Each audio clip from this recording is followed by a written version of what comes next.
기도하겠습니다. 하나님 아버지, 예수님은 하나님의 아들로서 늘 아버지 앞에 아버지를 부르면서 아버지의 뜻 가운데서 아버지의 시키는 대로 이 땅에 사셨습니다. 위로는 하나님 아들로서 사셨고 아래로는 왕으로서 사셨습니다. 하나님이 우리에게 주어진 이 두 가지 직분을, 이 신분과 이 직책을 감당케 하여 주옵소서. 주님께서 오늘도 함께 하심을 믿사옵고 말씀을 열어주시기를 바랍니다. 우리 주 예수 그리스도 이름으로 기도하옵나이다. 아멘. 예수님은 하나님의 아들로서 이 땅에 사셨습니다. 우리 본문 보면은 7절 말씀에 유대인들이 대답하되 우리에게 법이 있으니 그 법대로 하면 그가 당연히 죽을 것은 그가 자기를 하나님의 아들이라 함이니이다. 예수님이 하나님의 아들이라는 게 죄가 된다는 이야기입니다. 왜 그러냐면은 이 하나님의 아들이라는 칭호는 이스라엘 백성들에게 있어서는 굉장히 특별한 칭호였습니다. 제가 하나님 아들에 대해서 구약 성경에 이스라엘 백성들이 그 용어를 어떻게 사용했는지를 찾아보니까 창세기 6장에 하나님의 아들이 먼저 나오는데 여기 보면은 창세기 6장 1, 2절에 보면 사람이 땅 위에 번성하기 시작할 때에 그들에게서 딸들이 나니 하나님의 아들들이 사람의 딸들의 아름다움을 보고 자기들이 좋아하는 모든 여자를 아내로 삼는지라. 여기서 하나님 아들들이 나오는데 여기서 말하는 하나님 아들들은 믿음의 사람들을 말합니다. 믿음의 사람들. 예. 믿음의 사람들, 또 어떤 이제 신약 구약 학자들은 셈의 자녀들을 이제 노아 중에서 특별히 하나님을 잘 믿는 그런 믿음의 자녀들에 대해서 말하고 있습니다. 그래서 예수님이 하나님의 아들이라 그럴 때는 유대인들이 볼 때 저 사람이 어떻게 스스로가 최고 믿음이 좋은 하나님을 제일 잘 믿는 아주 특별한 사람으로 자기를 말하느냐. 왜냐? 유대인들이 다 하나님 잘 믿고 있다 생각했고 유대인들이 다 하나님의 자녀라고 생각하고 있었기 때문에 예수님께서는 유대인들을 향해서 너희들이 하나님의 자녀가 아니고 너희들은 마귀의 자녀라 그랬어요. 그리고 그들의 믿음을 아주 신랄하게 공격했습니다. 그러면서 예수님은 하나님의 자녀다. 내만 하나님의 자녀고 너희들은 마귀 새끼들이다. 이렇게 막 공격을 했기 때문에 이 하나님의 자녀라는 이 단어, 하나님의 아들이라는 것은 아주 특별한 믿음의 사람을 뜻하든지 아니면은 유대인들 중에서는 그럼 너는 하나님을 아버지라 하는 거 보면은 너는 그런 아버지 하나님과 너를 동등하게 얘기했느냐? 그럼 너는 그냥 신이냐? 그러니까 아주 너는 특별한 사람이라고 생각하느냐? 아니면은 너는 정말 네가 하나님과 동등한 하나님의 아들이란 말은 네가 스스로 너를 그러면 신이라고 말하느냐? 이런 의미가 이 안에 있는 것입니다. 그래서 유대인들은 예수님이 하나님의 아들이라는 것에 대해서 받아들일 수 없었어요. 용납할 수 없었어요. 왜냐? 예수님만이 특별한 분이라고 받아들일 수 없기 때문에 그런 겁니다. 그리고 이제 욥기 보면 아주 신비로운 이야기가 나오는데 여기서 말하는 하나님 아들들은 우리가 알 수가 없어요. 무슨 뜻인지. 저는 이제 신명기 29장 29절을 좋아합니다. 오묘한 것은 하나님께 속했고 나타난 것은 우리와 우리 자손들에게 속하였나니 이는 이 율법의 말씀을 직접 행하게 하려 함이라. 그래서 성경을 읽다 보면은 우리가 알 수 없는 게 많아요. 그런 것들은 다 이해하려고 하지 말고 그냥 지나가면 됩니다. 아, 이런 말씀이 있구나. 사단이 욥을 시험할 때 하루는 하나님의 아들들이 와서 여호와 앞에 섰고 사탄도 그들 가운데 섰는지라 이렇게 되어 있습니다. 여호와께서 사탄에게 이르시되 내가 어디서 왔느냐? 사탄이 여호와께 대답하여 이르되 땅을 두루 돌아 여기저기 다녀왔습니다. 여호와께서 사탄에게 이르시되 내가 내 종 욥을 주의하여 보았느냐? 그와 같이 온전하고 정직하여 하나님을 경외하며 악에서 떠난 자가 세상에 없다. 여기 욥을 하나님이 주목하고 보면서 욥과 같은 사람이 없다 그러는데 욥을 하나님의 아들이라고 말하는 게 안 나와요.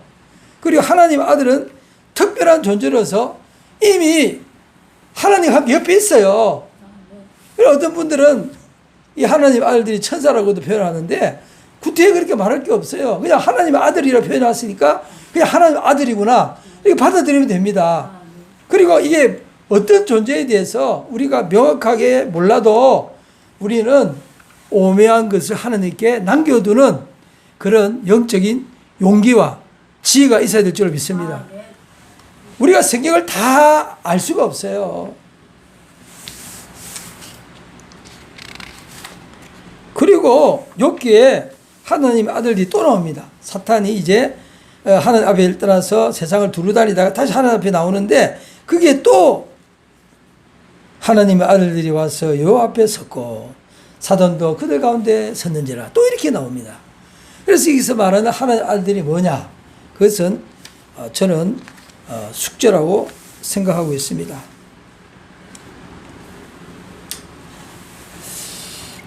주로 이제 신학자들은 이 하나님의 아들들을 천사로 많이 번역을 이제 해석을 하는데 그냥 저는 하나님의 아들들 그렇게 그냥 부르기를 원합니다. 여호와께서 또 욥에게 말씀하시기를 이제 욥이 어떤 일이 벌어집니까? 사탄이 욥을 엄청 시험해가지고 욥이 온갖 고통 가운데 빠졌다가 자녀들 다 죽고 재산 다 없어지고 온몸에 악창이 나서 막 불평불만하면서 헤매고 있을 때 그때 하나님께서 욥에게 나타나서 하시는 말씀이 여러 가지 말을 하시다가 이런 말을 합니다. 내가 땅에 기초를 놓을 때 너는 어디 있었느냐? 너는 나에 대해서 아는 것이 별로 없어. 그런데 왜 나에 대해서 불평하느냐 이거예요. 너 지금 나에 대해서 알고 있느냐? 나에 대해서 너는 아는 것도 없는데 왜 너의 처지에 대해서 불평하느냐? 그런 거예요. 욥이 말할 수 없는 고통 가운데서 친구들까지 와서 욥을 정죄하면서 괴롭힐 때 욥이 얼마나 탄식하면서 차라리 내가 어머니 뱃속에서 안 태어나고 죽었으면 좋겠다고 그러면서 투덜거렸습니까? 그때 하나님께서 말씀하기를 너 어리석은 자여 내가 땅에 기초를 놓을 때 너는 어디 있었느냐? 이 우주를 내가 창조할 때 너 그때 있지도 않았지 않느냐? 그러니 너는 너의 지식의 한계를 깨닫고 섣불리 불평하지 말라는 거예요. 누가 그 우주의 도량형을 정하였느냐? 우주의 크기를 누가 정하였느냐? 그래 우주가 얼마나 견고하게 아침에 일어나서 저녁에 잘 때까지 우주가 얼마나 신비롭게 잘 돌아갑니까? 그렇게 이 우주가 잘 돌아갈 수 있도록 그 기초를, 이 질서를 누가 세웠느냐? 네. 그러면서 하시는 말씀이 그때에 새벽 별들이 기뻐 노래하며 하나님의 아들들이 다 기뻐 소리를 질렀다. 이랬습니다. 여기 그때 새벽 별들이 노래했다. 이게 무슨 뜻인지 우리 알 수가 없어요. 또 하나님의 아들들이 다 기뻐 소리를 질렀다. 우리가 무슨 말씀인지 알 수가 없습니다. 그래서 하나님의 아들이라는 말이 나올 때는 한없이 신비롭고 한없이 영적인 세계를 말씀하고 있는 거예요.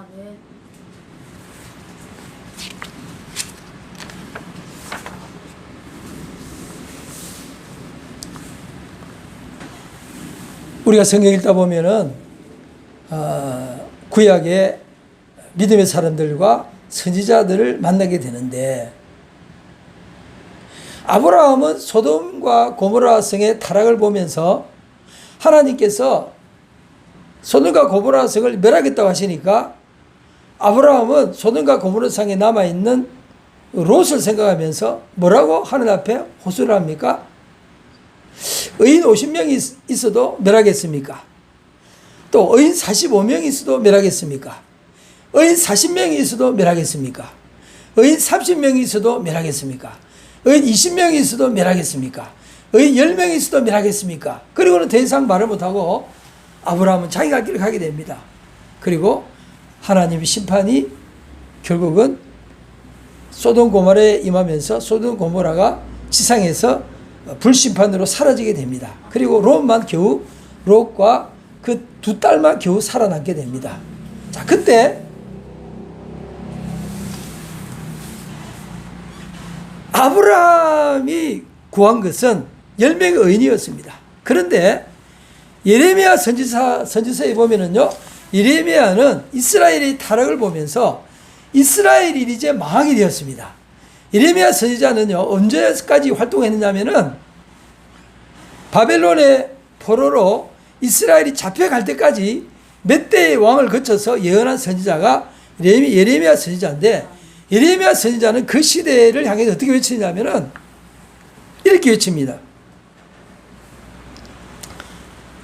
그러나 이스라엘 자손의 수가 바닷가에 모래같이 되어서 헤아릴 수도 없고 셀 수도 없을 것이고, 전에 그들에게 이르기를 너희는 내 백성이 아니라 한 그곳에서 그들에게 이르기를 너희는 살아계신 하나님의 아들들이라 할 것이라. 예. 이 말씀은 호세아 선지자가 외치는 건데, 호세아 선지자는 수많은 하나님 아들들이 나타날 것을 외치고 있는데, 예레미야는 뭐라고 말하냐면은, 예레미야는요, 이스라엘 중에 하나님을 찾는 사람이 한 명이라도 있으면은 하나님은 이스라엘을 망하지 않을 거다 이랬습니다. 그러니까 하나님의 눈에 이스라엘 백성 중에 한 사람도 하나님을 찾는 사람이 없었더라는 이야기입니다. 그러면은 하나님을 찾는 사람이 한 사람도 없는 중에 호세아 선지자는 하나님의 사람들이 바닷가에 모래같이 일어날 것이라고 예언하고 있습니다. 어떻게 이런 게 가능합니까? 하나님의 세계에 있어서 어떻게 이런 일이 가능합니까? 하나님 보실 때 단 한 사람도 의인이 없는 상황에서 어떻게 이런 일이 가능합니까? 저는 믿기로 오늘 본문에 보면은 예수님께서 하나님의 아들이라고 스스로 자기를 주장했습니다. 쉽게 말하면은요, 이 땅에 하나님의 아들, 하나님이 보실 때도 너는 내 아들이다. 그리고 예수님도 그 가슴 깊은 곳에서부터 하나님 향해서 아버지, 나의 아버지, 또 아버지는 아들에게 나의 아들아 하는 절대적인 하나님 아버지와 아들의 관계가 이 땅에 이루어졌기 때문에 그 아들을 통해서 믿음의 역사가 확산된 줄로 믿습니다. 예. 그래서 죄 많은 이 땅에 예수님이라고 하는 하나님의 아들로서 하나님을 아버지로 승기는 참으로 놀라운 한 사람, 하나님의 아들 예수 그리스도를 통해서 믿음의 세계가 확산된 겁니다. 그래서 오늘날 이 시대에 호세아 선지자가 예언한 것처럼 수많은 사람들, 바닷가에 모래같이 많은 사람들, 하늘의 별처럼 많은 사람들이 예수님께로 지금 돌아오고 있는 줄로 믿습니다. 그렇다면은 예수님 한 사람, 끝까지 하나님의 아들로 남아있는 한 사람, 유일한 하나님의 아들, 예, 그 한 분으로부터 출발했기 때문에 하나님의 아들은 소중한 것입니다. 유대인들이 말했습니다. 우리에게 법이 있는데 그 법대로 하면 예수님은 저 사람은 반드시 죽어야 된다. 왜냐? 자기를 하나님의 아들이 했기 때문에. 그런 말합니다. 그건 무슨 말입니까? 그 시대에 스스로 하나님의 아들이라고 말했던 사람이 한 명도 없다는 이야기입니다. 무슨 말입니까? 저는요, 이 시대마다, 저는 이제 신학교 다닐 때 나름대로 책을 많이 읽었어요. 제가 이제 도서관을 참 많이 다녔는데요. 학부 때는 저는 이제 별로 공부를 많이 안 했어요. 학부 때는 제가 결심을 했어요. 학교 공부 반, 사회 공부 반. 그래가지고 학교 공부는요, 제가 거의 복습 예술을 한 적이 없어요. 그냥 시험 칠 때 가가지고 그냥 간단하게 책 보고 시험 보고 이러니까 뭐 성적이 나오겠습니까? 그리고 제가 학부 때부터 제가 강화문에 있는 프레스 센터에 맨날 들락거렸어요. 야, 이거 뭐 여기서 뭐 하나, 뭐 여기서 무슨 세미나를 하나, 세상 어떻게 돌아가나. 예? 그러니까 그 세월이 세상에 대한 관심을 가지고 신문을 보고 또 프레스 센터 가서 세상 돌아가는 이야기 듣고 뭐 이런 그 세월이 벌써 몇 년이 흘렀습니까? 거의 이제 40년이나 세월이 흘렀잖아요. 저도 나름대로 이제 세상 돌아가는 조금은 이제 눈이 뜨는 거예요. 그런데 제가요, 대학원 가서는요, 죽어라 공부를 했어요. 그냥 도서관에 살았습니다. 맨날 밥만 먹으면은요, 산에 가서 쫓기도 하고 도서관 가서 살았어요. 그러다 보니까 하루는요, 머리가 핑 돌더라고. 막 머리가 핑핑 돌더라고. 그 자리에 있으면 꼬꾸라질 것 같더라고. 밥을 안 드셨어요? 모르겠어요. 운동 안 해서 그런지, 체력이 딸리는지. 예. 그래서 공부도요, 체력 좋은 사람이 하는 거예요. 우리 함시영 목사님 체력이 엄청난 거예요. 그래서 제가 책을 놓고 밥만 먹고 한 달을 갖다가 그냥 돌아다닌 적이 있어요. 기도하러 다니고 위에 또 운동장 올라와서 왔다 갔다 하고 그러고 나니까 회복이 되더라고요. 그래서 저는 이제 대학원 있을 때요. 대학원 다닐 때 1학년 때는 쟤는 맨날 도서관에 있는 애 이렇게 소문이 났는데 제가 어떻게 또 학생 운동을 하게 됐는지 저도 이해가 안 가요. 저 도저히 제 자신에 대해서 이해가 안 가요.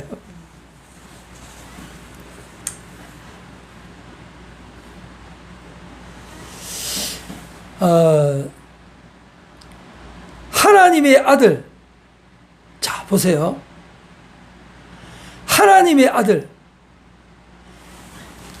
이스라엘 백성 중에 하나님의 아들이라고 일컬음 받는 사람이 아무도 없은 거예요. 쉽게 말하면은 수준이 자꾸 떨어져 가지고 제가 한참 열심히 공부할 때 뭐 저는 이제 철학책도 읽고 역사책도 읽고 무슨 막 이것저것 뭐 책을 막 잡다하게 읽었어요. 그런데 그때 아주 옛날에 읽었던 책 중에 프란시스 세이프 책도 제가 좀 읽었는데 거기에 보면은요 인간이 어떻게 타락해 왔는지 타락의 역사를 쓴 책이 있어요. 생각도 타락하고 감정도 타락하고 의지도 타락하고 수준이 자꾸만 떨어지는 거야. 저는요 김동철 목사님을 통해서 북한이라고 하는 새로운 종족이 태어난 것을 알게 되었습니다. 예. 그런데 거꾸로 생각하면요 우리 대한민국도 똑같은 거예요. 대한민국이라는 희한한 종족이 하나 생긴 거예요. 우리도 몰라요. 우리는 이 속에 살기 때문에 우리 자신을 몰라요. 북한 사람들이 자기를 모르면서 그 속에 사는 것처럼 저는요 상상력을 동원해가지고 김동철 목사님 말한 걸 거꾸로 생각해 봤어요. 우리도 똑같겠다. 우리도 우리 자신이 누군지 모르는 새로운 대한민국 종족이 하나 생긴 거다. 아마 우리는 우리 자신을 모를 거다. 밖에서 우리를 볼 때 우리가 보이지 우리 스스로 우리는 모른다. 제가 이런 생각을 하게 됐어요. 그러면서 제가요 한국에서 일어나는 현상이 뭐예요? 양심이 마비된 현상이 계속 일어나고 있습니다. 예, 양심의 마비가 뭔지 아세요? 부끄러움을 모르는 거예요.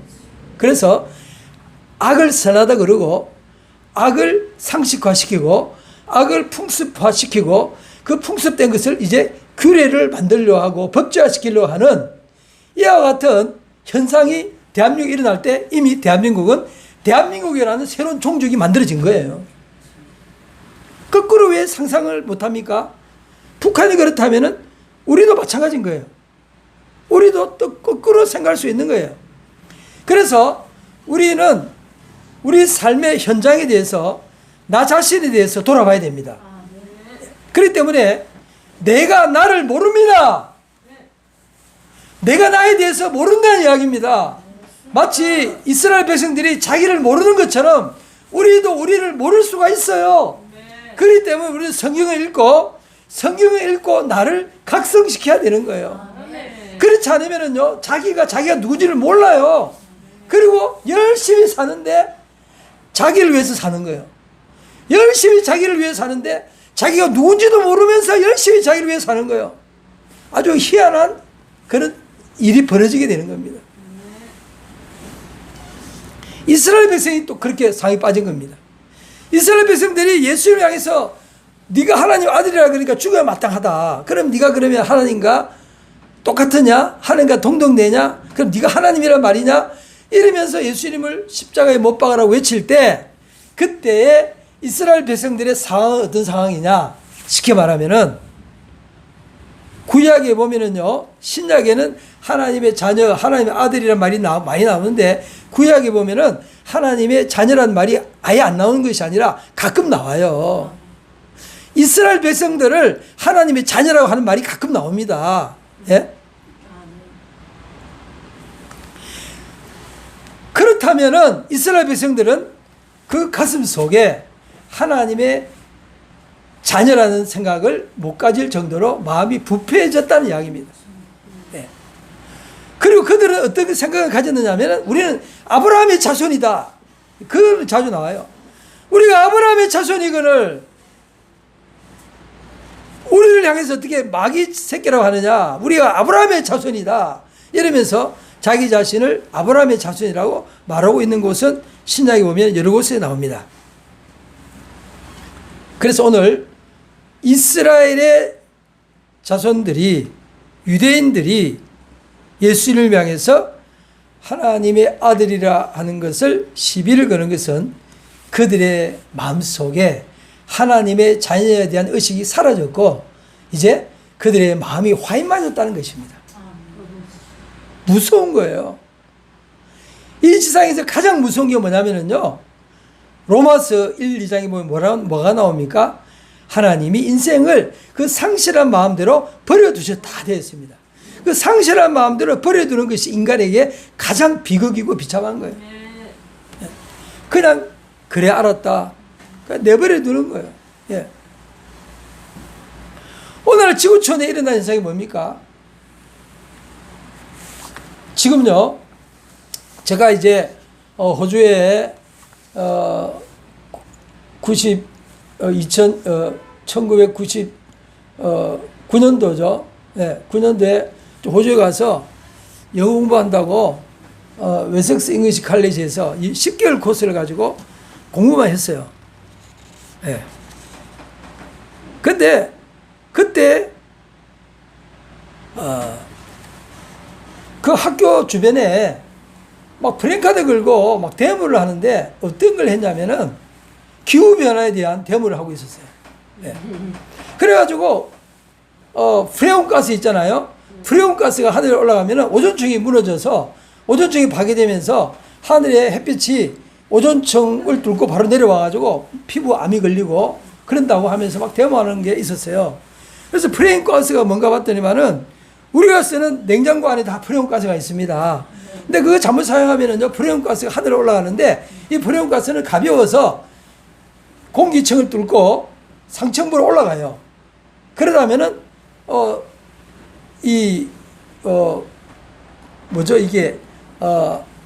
공기층이 있고 공기층 위쪽에 이제 오존층이 있는데 그 오존층을 이 프레온가스가 파괴를 한다는 겁니다. 그러면서 막 데모를 했어요. 근데 요즘은 프레온가스 이야기가 없죠. 제가 요즘은 그거 들은 적이 없어요. 근데 그때 왜 그래 난리 쳤는지 모르겠어요. 그리고 요즘은 뭐가 주제입니까? CO2. 이산화탄소 절감해야 된다. 이대로 가다가는 지구가 망한다. 그래서 이산화탄소 종말론이 지금 등장했습니다. 이산화탄소 종말론이 맞습니까? 제가 연구를 해보니까요, 지금 지구촌의 기온이 올라가는 게 이 우주에 지금 어떤 변화가 일어나고 있어요. 이제 천문학자들이 글쓴 걸 보니까 우주에 어떤 변화가 일어나는데 이게 우주에 어떤 자장이라고 하는 큰 이제 전자파가 이게 있는데 이 지구와 은하계가 돌면서 이 자장에 가까이 가고 있대요. 그래가지고 지금 지구가 더워진다고 천문학자들이 말하고 있습니다. 그런데 왜 구태여 CO2를 내세우면서 계속 그렇게 말합니까? 그동안에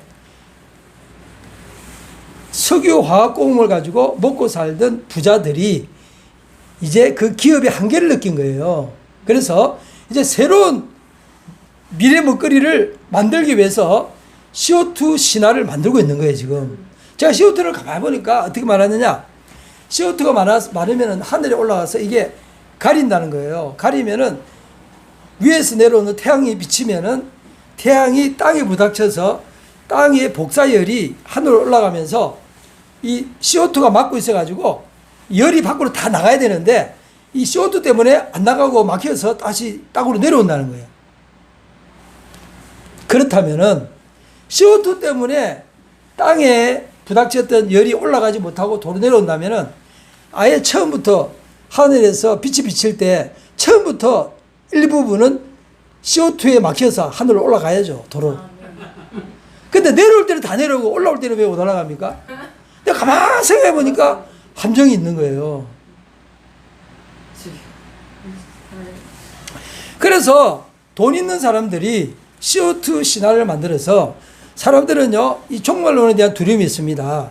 종말론은 하나의 종교예요. 그러니까 쉽게 말하면은 돈 많은 사람들이 CO2 종교를 하나 만들어가지고 온 지구촌의 인류를 불안하게 만들어서 새로운 4차 산업 세계를 열려고 하는 거예요.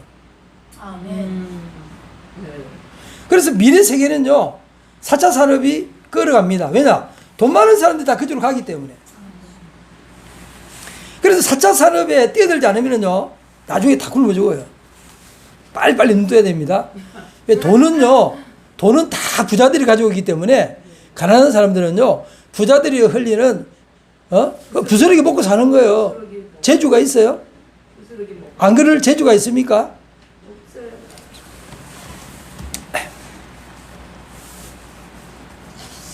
자, 그들은 돈이 많아가지고 이미 양심이 마비가 됐어요. 이미 양심이 마비가 됐어요. 그래서 온 인류를 CO2 공포에 떨게 해가지고 또 새로운 먹거리를 찾고 있어요.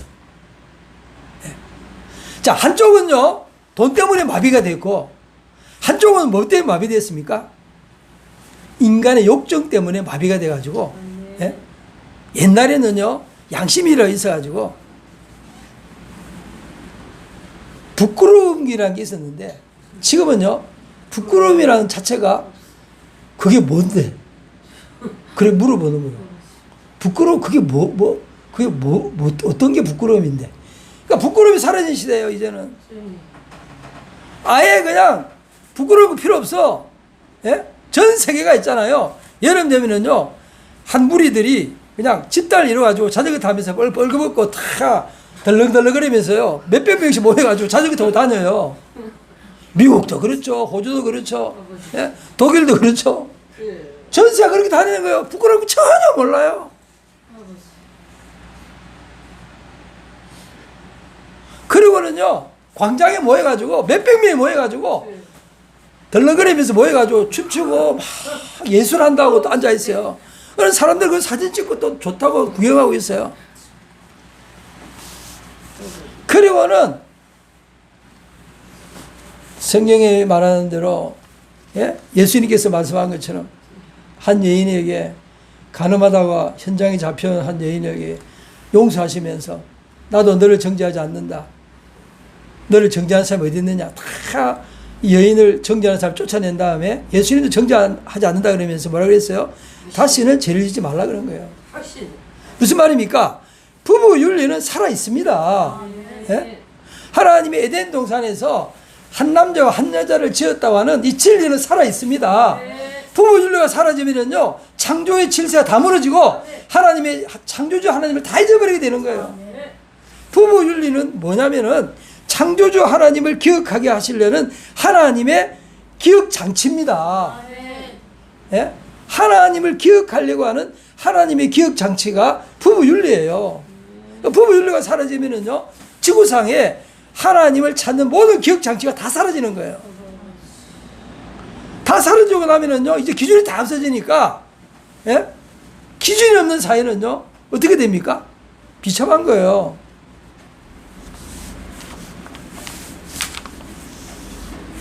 바알신, 아세라신, 뭐예요? 바알신, 아세라신 생길 때 어떻게 벌어집니까? 다 다 윤리가 다 깨지고 다 그러잖아요.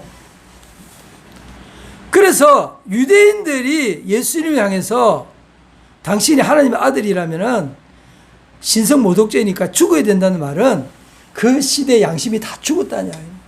그 시대가 화인 맞은 양심이 전부 다가 어느 한 명 깨어있는 사람이 없다는 겁니다.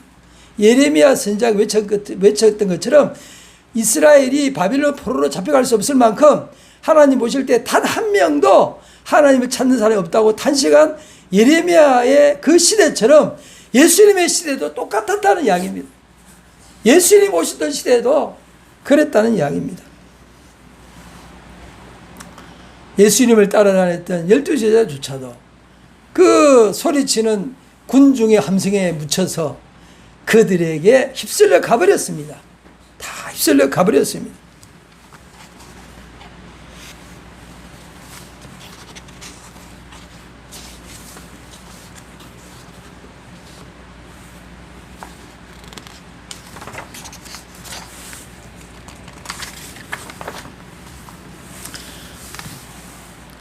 시몬 베드로가 한때 고백했습니다. 주는 그리스도시요 살아계신 하나님의 아들입니다.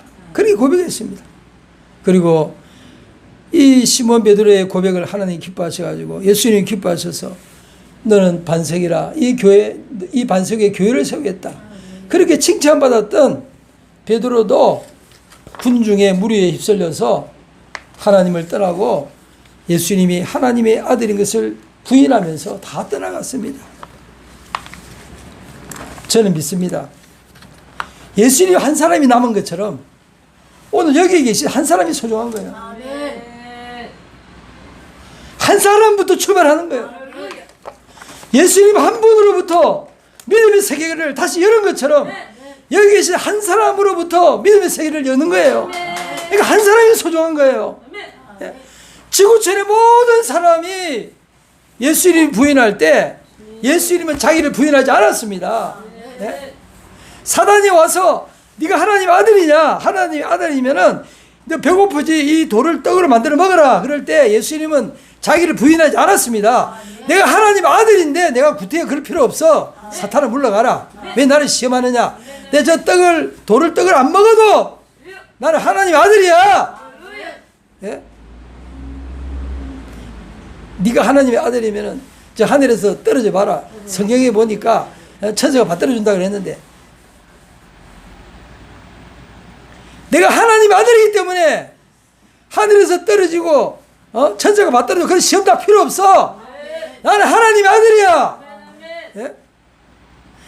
예수님은요 이 땅에 사시는 동안에요 온갖 시험과 유혹과 사단의 공격과 인간의 공격 속에서 예수님은 자기 자신이 하나님의 아들로서 이 땅에 오신 것을 외치시고 하나님의 아들이심을 증명하신 줄로 믿습니다. 죽은 지 사흘 만에 부활하심으로써 하나님의 아들임을 증명했습니다. 예? 예수님이 유일하게 하나님의 아들로서 출발하시면서 그 다음에 뭐예요? 요한복음 1장 28절 말씀처럼 영접하는 자 곧 그 아들을 믿는 자들에게는 하나님의 자녀가 되는 권세를 주셨으니 예? 이는 혈통으로나 육종으로 하지 아니하고 하나님께로부터 난 자들이라. 1장 12절. 예, 12절. 맨날 틀리네. 1장 12절.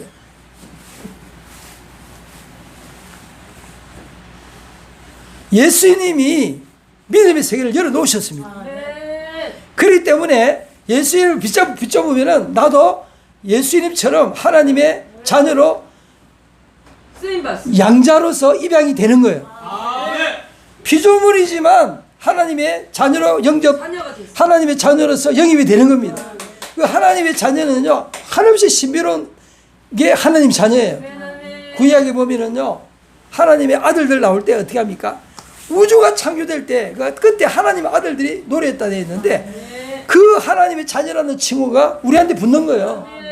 그때 하나님의 아들과 우리가 다르죠. 다르지만은 칭호는 같아요. 존재의 신비를 다 몰라요. 우리가 어떻게 하나님의 존재의 신비를 다 알 수 있고 하나님 만든 이 우주의 신비를 다 압니까? 우리 다 모릅니다. 그러나 그 호칭을 동일한 호칭을 우리에게도 붙여준다는 거예요. 우리도 우주를 창조할 때에 하나님의 아들들이 노래했다는 그 하나님의 자녀의 대열에 우리도 넣어준다는 거예요. 우리 하나님의 자녀가 그럴 때는 한없이 영광스럽다는 거예요. 예? 그런데 그 하나님 자녀가 이 지구상에 유일하게 한 분 예수 그리스도로부터 다시 출발했다는 것입니다. 그러므로 한 사람이 소중한 거예요. 내 한 사람이 소중한 거예요. 예. 그래서 이제 참 재밌는 것은요, 시민운동하는 사람들 중에 병모라는 사람이 나타나가지고 개인의 발견 이래가지고 책을 썼는데, 예. 기독교가 인류에게 선물한 것은 개인을 발견시켜 준 거다. 예. 자기는 예수님 잘 안 믿으면서 그 기독교를 옹호를 해요. 예. 그런데요, 기독교는 개인의 발견이면서 동시에 하나님의 자녀들의 공동체입니다. 그렇기 때문에 병모도 지금 밭쪽밖에 모르는 거예요, 지금. 예. 이 사랑의 세계는 눈 뜨지 못하고 예수님을 통해서 한 개인이 얼마나 소중한가는 깨달았다. 그거는 이제 보고 있는데 교회가 공동체가 어떻게 하는지는 아직 눈 뜨지 못하고 있어요. 예.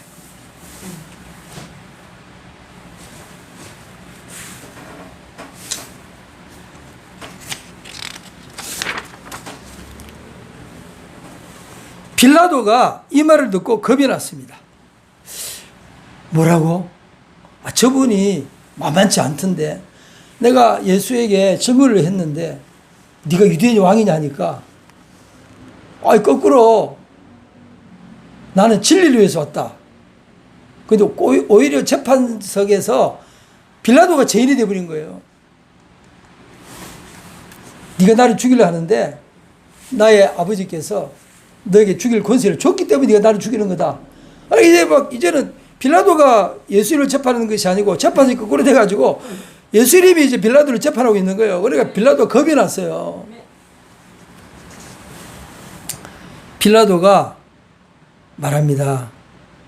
내가 너를 놓을 권세도 있고 십자가에 못 박을 권한도 있는 줄 모르느냐. 그러니까 예수님께서 대답하기를 위에서 주지 아니하였다면 나를 해할 권한이 없었으리니 그러므로 나를 너에게 넘겨준 자의 죄는 더 크다.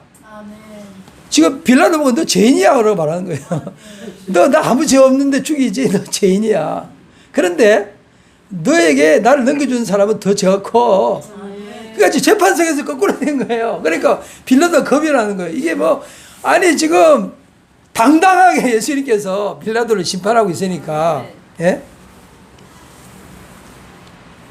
재판석에서 이렇게 당당한 분은요, 지구상에 예수님밖에 없어요. 네? 빌라도가 예수를 놓으려고 몸부림쳤습니다.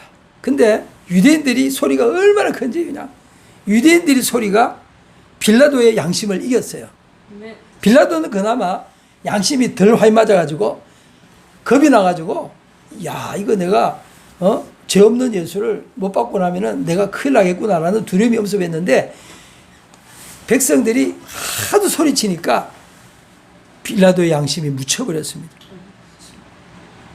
군중의 소리가 빌라도를 이겨버렸습니다.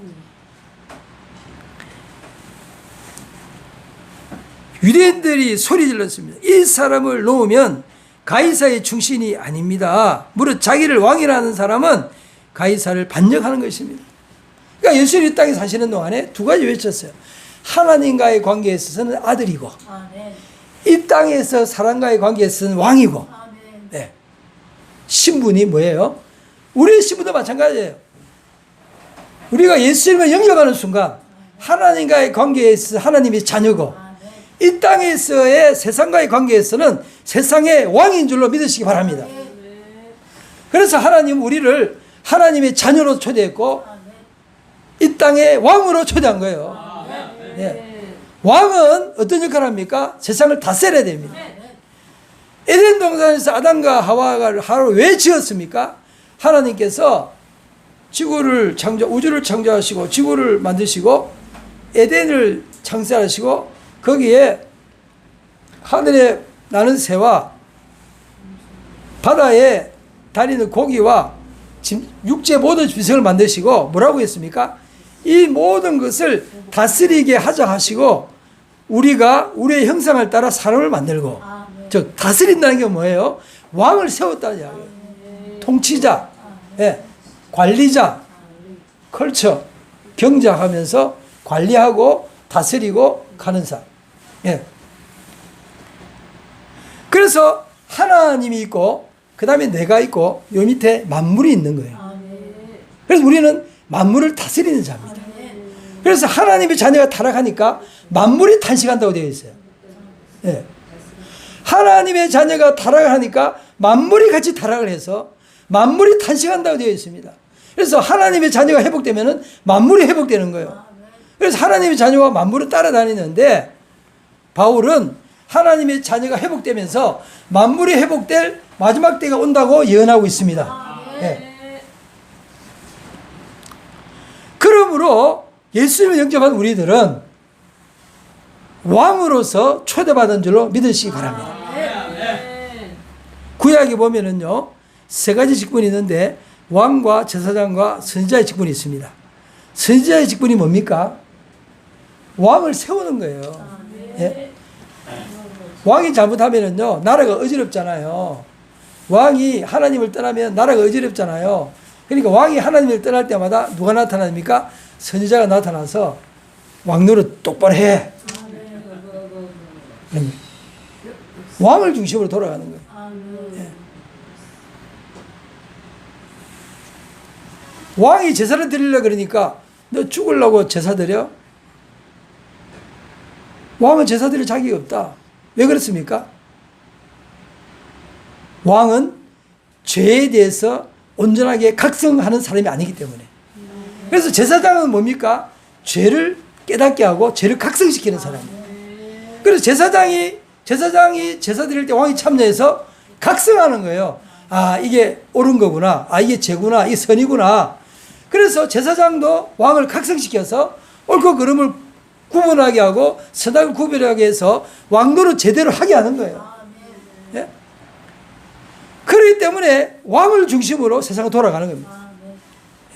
오늘날 우리가 이 땅에서 왕노릇 할 수 있도록 아담과 하와를 회복시키기 위해서 예수님이 십자가에 못 박혀 죽으신 것을 믿으시기 바랍니다. 그래서 하나님의 자녀는 하나님 앞에서는, 예? 하나님 앞에서는 하나님의 자녀로서 하나님과 동행할 수 있는 권리가 있습니다. 예? 하나님께 기도할 수 있는 권리가 있습니다. 하나님께 기도하면 응답 받습니다. 하나님께서 얼마나 우리와 함께 하시고 싶으시면요, 조금이라도 우리와 하나님 사이에 거리가 생기면은 하나님을 견딜 수 없어요. 내 자녀가 왜 나한테 기도를 안 하지? 왜 자녀가 나를 찾지를 않지? 그래서 라우디게아에 어떻게 나옵니까? 내가 문 밖에 서서 두드리노니. 그것은요, 믿는 교회를 향해서 두드리고 있는 거예요. 믿는 교회가 왜 나를 친밀하게 가족처럼 안 대하고 왜 나를 자꾸 멀어져 가느냐라는 뜻으로 그런 상징이 나오는 거예요. 그것은 뭡니까? 하나님의 자녀로서의 친밀함을 회복하라는 메시지입니다. 그럼 우리는 하나님의 자녀를 부름받은 거예요. 그렇기 때문에 하나님의 자녀로서 평화를 누리는 겁니다. 제가 유튜브 듣다가 470장을 작사한 이야기가 나오더라고요. D.L. 무디 시대에, 무디가 이제 미국 시카고에서 부흥 일으킨 사람이지 않습니까? 저 시카고에 한번 가봤어요. 시카고에 카르프리티 칼리지가 거기 있는데 거기에 제가 척지 교정을 배울까 싶어가지고 한번 방문한 적이 있습니다. 시카고에. 그 시카고가 황량한 광야처럼 넓은 곳이고 제가 겨울에 가 너무 춥더라고요. 바람이 생생 부는데 그래 추울 수가 없어. 근데 D.L. 무디는 시카고에서 부흥을 일으켰는데요. D.L. 무디가 영국에 초청을 받아서 영국에 부흥회로 갔어요. 근데 그때 D.L. 무디가 세운 교회를 다니던 장로님 한 분이 계십니다. H.G. 스파폰드. 예. 이분이 이제 무디 따라서 영국에 집회를 가고 싶은데 이분이 이제 바쁜 일이 있어가지고 못 가는 거예요. 그래서 자기 가족들을 먼저 보냈어요. 가족들이 이제 배 타고 가다가 배가 큰 강철선이 있잖아요. 뭐 강철선에 부닥치면서 배가 파손돼가지고 거기에 타고 있던 260명이 다 죽어버렸어요. 그리고 겨우 몇 명 살아남았는데 그 중에 한 명이 자기 부인은 살아남았는데 내 딸이 죽어버렸어요. 배에서. 그리고 배에서 내 딸이 죽기 전에 이미 시카고에서 이 부부가 살면서 아들이 있었는데 유일한 아들인데 아들도 병으로 죽은 슬픔을 겪었는데 이게 어떻게 배 타고 가다가 4명이 다 죽어버린 거예요. 그러니까 가족 중에요. 부부만 남고 어떻게 됐어요? 부부만 남고 자기가 다 죽어버렸어요. 얼마나 고통에 빠졌겠어요. 그래야지 이 이제 부인은 배에서 구조해가지고 지금 영국에 가 있고 딸들을 죽었다는 소식을 들었고 그래서 이제 스펀포드가 배를 타고 그 자기 부인을 만나러 가는데 그 강철선에 부닥쳤던 그 장소를 또 배가 지나가는 거예요. 여기가 내 딸이 죽은 곳이구나 하니까 얼마나 그 탄식하고 울었겠어요.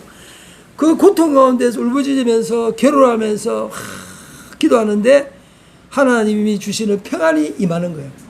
하나님이 주시는 평안이 확 임하면서 글을 쓴 게 내 평생에 가는 길 수탄하여 늘 잔잔한 강 같든지 큰 풍파로 무섭고 어렵든지 나의 영혼은 늘 편하다.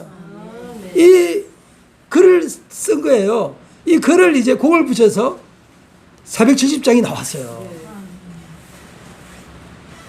하나님의 자녀이기 때문에 하나님이 그 기도를 들으시고 그 마음에 말할 수 없는 평안을 주시는 거예요.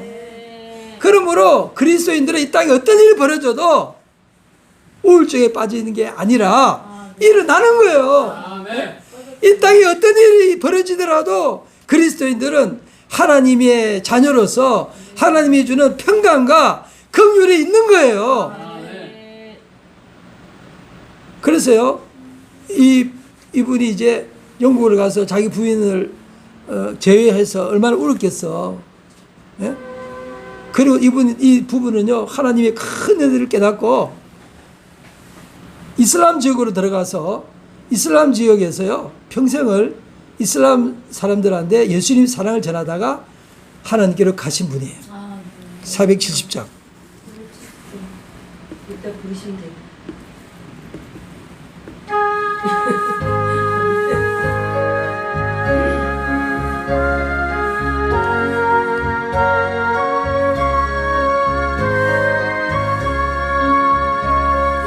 내 평생에 가는 길 순탄하여 늘 잔잔한 강 같던지 큰 풍파로 무섭고 어렵던지 나의 영혼은 늘 편하다. 내 영혼 평안해. 내 영혼 평안해.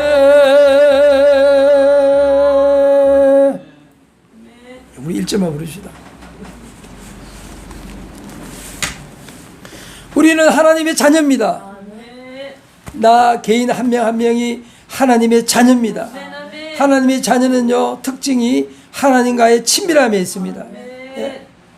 그 하나님과의 친밀함은 자기밖에 몰라요.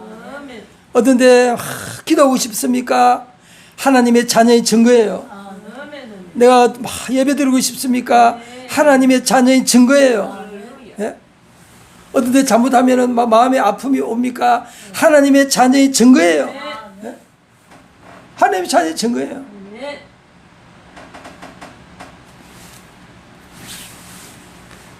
하나님의 자녀의 특징은 하나님과의 친밀함이 있어요.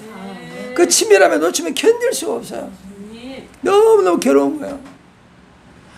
하나님이 함께 하신다고 하는 그 사랑과 따뜻함과 평안을 지속적으로 누리기를 원하는 그 하나님 아버지의 그 마음을 아는 사람들이 그리스도인들이에요.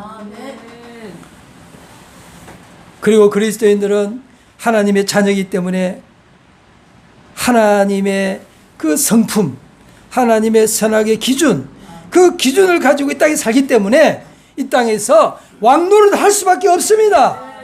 왕은 뭡니까? 왕의 역할은요, 한 나라의 대통령도 그 역할이 뭐예요? 선과 악을 구분할 줄 알고 선을 장려하고 악을 벌하는 게 나라의 질서고 국가의 기능이고 그 수장이 대통령이에요. 오늘날 왜 민주주의 시대를 합니까? 자유민주주의는 모든 주권이 국민에게 있습니다. 왜 국민에게 주권이 있습니까? 그리스도인들이 왕이기 때문에 그런 거예요. 그리스도인들이 다 왕이기 때문에 왕이 모여가지고 왕 중에 또 한 사람 뽑아서 대리자를 세우는 거예요. 그래서 민주주의가 열리는 거예요. 기독교가 없으면 민주주의는 없습니다. 크리스찬들이 껴 있어야 돼요. 예?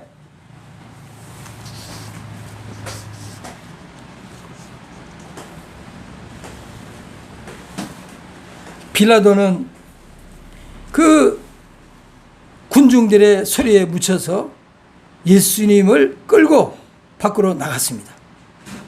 13절에 보면요, 빌라도가 이 말을 듣고 예수를 끌고라고 되어 있습니다. 예수님을 끌고 죄인이 선인이 되고 선인이 악이 되는 순간입니다. 하나님께서는요, 절대로 선인이 악인이 되게 하고 악인이 선인이 되게 하지 않습니다. 하나님은 반드시 회복시켜 주시는 분인 줄로 믿으시기 바랍니다. 이 땅에서 그리스도인들이 고난받으면요, 거기에 대한 상을 하나님은 반드시 주십니다. 핍박받는 자는 복이 있나니 저희가 하늘에서 상이 큼이라 그랬어요. 예수님의 상은 뭡니까? 예수님의 상은 부활이라고 하는 상을 받으셨어요. 예수님이 부활하심으로써 자기 자신이 하나님 아들인 것을 증명하시고, 이 온 우주의 왕이신 것을 증명하시고, 모든 사람들이 무릎 꿇어야 될 왕인 것을 증명을 하셨습니다.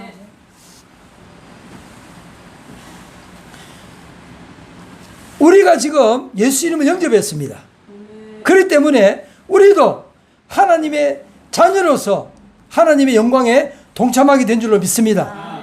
하나님의 자녀는 동시에 이 땅에 사는 동안에 깨어있는 사람들이기 때문에 이 땅에서 왕노릇하는 사람들이에요. 그리스도인이 이 땅에 왕노릇하고 있는 줄로 믿으시기 바랍니다. 그리스도인들이 그렇기 때문에 왕을 세우기도 하고 폐하기도 하는 것은 그리스도인의 직책입니다. 기도하겠습니다.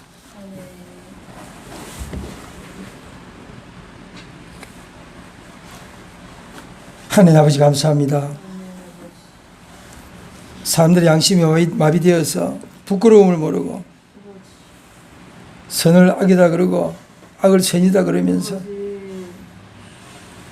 악을 퍼뜨리고 풍수화시키고 규례를 만들고 법제화시키는 화인 맞은 양심들이 이 땅에 얼마나 많습니까? 그러나 하나님은 반드시 선을 일으키고 악을 멸하시는 줄로 믿습니다. 다윗은 이걸 놓고 끊임없이 기도했습니다. 하나님이여, 악인이 망하고 선인이 일어나기를 위해서 다윗 왕은 끊임없이 기도했습니다.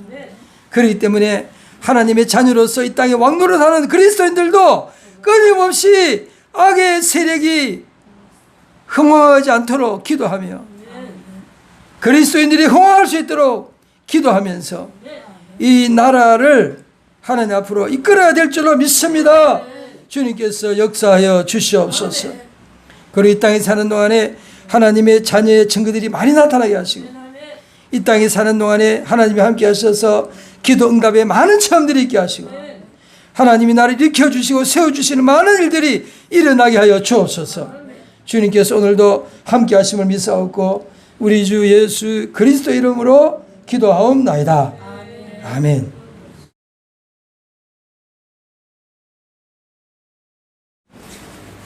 잠깐 기도하겠습니다. 하나님 아버지, 예수님은 하나님의 아들로서 늘 아버지 앞에 아버지를 부르면서 아버지의 뜻 가운데서 아버지의 시키는 대로 이 땅에 사셨습니다. 위로는 하나님 아들로서 사셨고 아래로는 왕으로서 사셨습니다. 하나님이 우리에게 주어진 이 두 가지 직분을, 이 신분과 이 직책을 감당케 하여 주옵소서. 주님께서 오늘도 함께 하심을 믿사옵고 말씀을 열어주시기를 바랍니다. 우리 주 예수 그리스도 이름으로 기도하옵나이다. 아멘.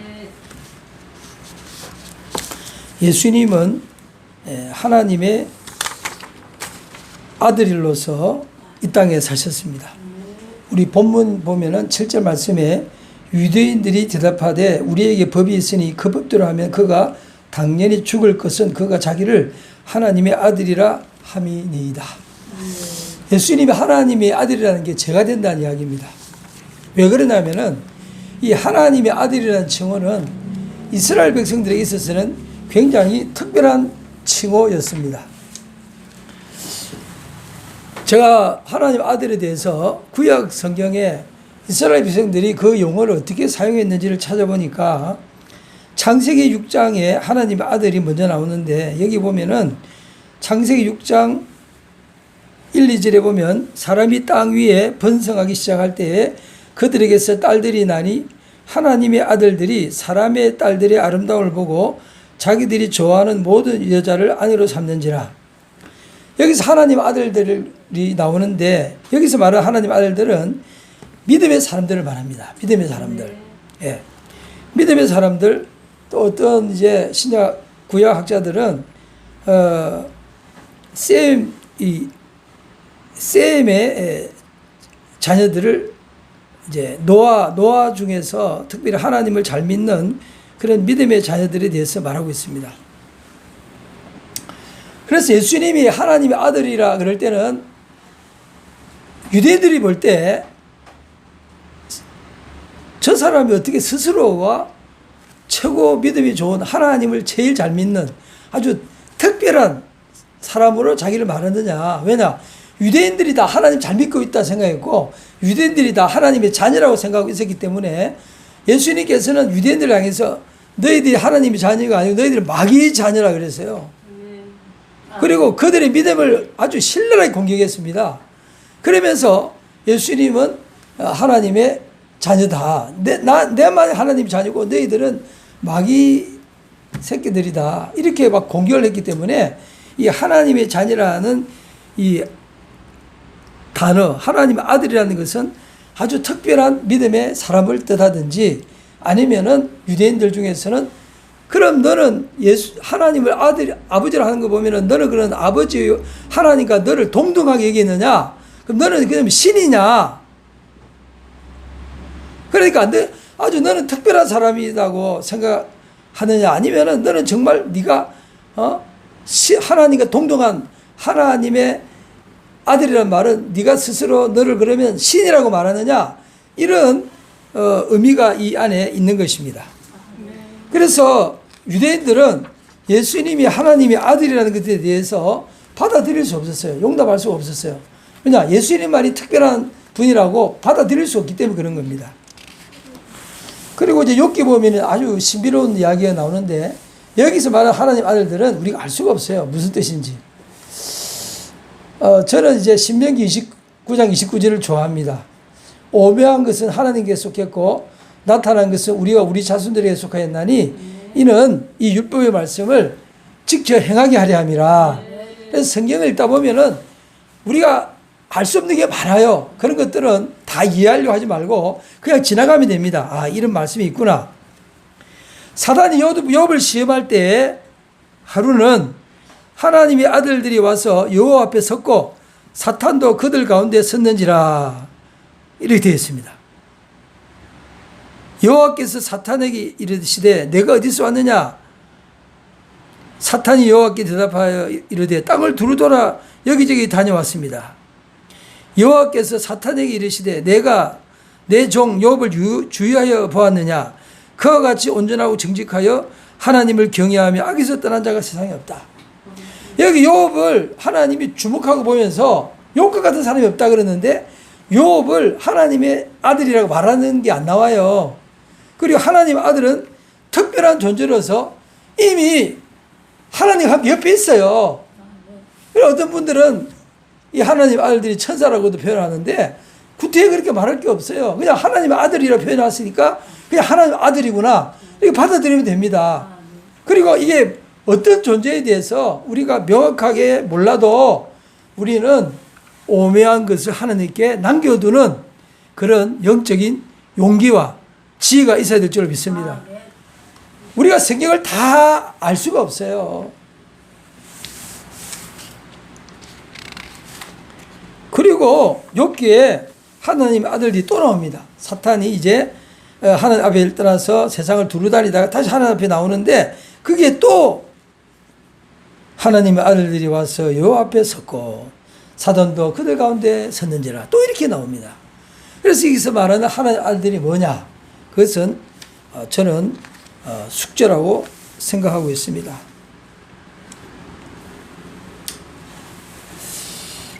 주로 이제 신학자들은 이 하나님의 아들들을 천사로 많이 번역을 이제 해석을 하는데 그냥 저는 하나님의 아들들 그렇게 그냥 부르기를 원합니다. 여호와께서 또 욥에게 말씀하시기를 이제 욥이 어떤 일이 벌어집니까? 사탄이 욥을 엄청 시험해가지고 욥이 온갖 고통 가운데 빠졌다가 자녀들 다 죽고 재산 다 없어지고 온몸에 악창이 나서 막 불평불만하면서 헤매고 있을 때 그때 하나님께서 욥에게 나타나서 하시는 말씀이 여러 가지 말을 하시다가 이런 말을 합니다. 내가 땅에 기초를 놓을 때 너는 어디 있었느냐? 너는 나에 대해서 아는 것이 별로 없어. 그런데 왜 나에 대해서 불평하느냐 이거예요. 너 지금 나에 대해서 알고 있느냐? 나에 대해서 너는 아는 것도 없는데 왜 너의 처지에 대해서 불평하느냐? 그런 거예요. 욥이 말할 수 없는 고통 가운데서 친구들까지 와서 욥을 정죄하면서 괴롭힐 때 욥이 얼마나 탄식하면서 차라리 내가 어머니 뱃속에서 안 태어나고 죽었으면 좋겠다고 그러면서 투덜거렸습니까? 그때 하나님께서 말씀하기를 너 어리석은 자여 내가 땅에 기초를 놓을 때 너는 어디 있었느냐? 이 우주를 내가 창조할 때 너 그때 있지도 않았지 않느냐? 그러니 너는 너의 지식의 한계를 깨닫고 섣불리 불평하지 말라는 거예요. 누가 그 우주의 도량형을 정하였느냐? 우주의 크기를 누가 정하였느냐? 그래 우주가 얼마나 견고하게 아침에 일어나서 저녁에 잘 때까지 우주가 얼마나 신비롭게 잘 돌아갑니까? 그렇게 이 우주가 잘 돌아갈 수 있도록 그 기초를, 이 질서를 누가 세웠느냐? 네. 그러면서 하시는 말씀이 그때에 새벽 별들이 기뻐 노래하며 하나님의 아들들이 다 기뻐 소리를 질렀다. 이랬습니다. 여기 그때 새벽 별들이 노래했다. 이게 무슨 뜻인지 우리 알 수가 없어요. 또 하나님의 아들들이 다 기뻐 소리를 질렀다. 우리가 무슨 말씀인지 알 수가 없습니다. 그래서 하나님의 아들이라는 말이 나올 때는 한없이 신비롭고 한없이 영적인 세계를 말씀하고 있는 거예요.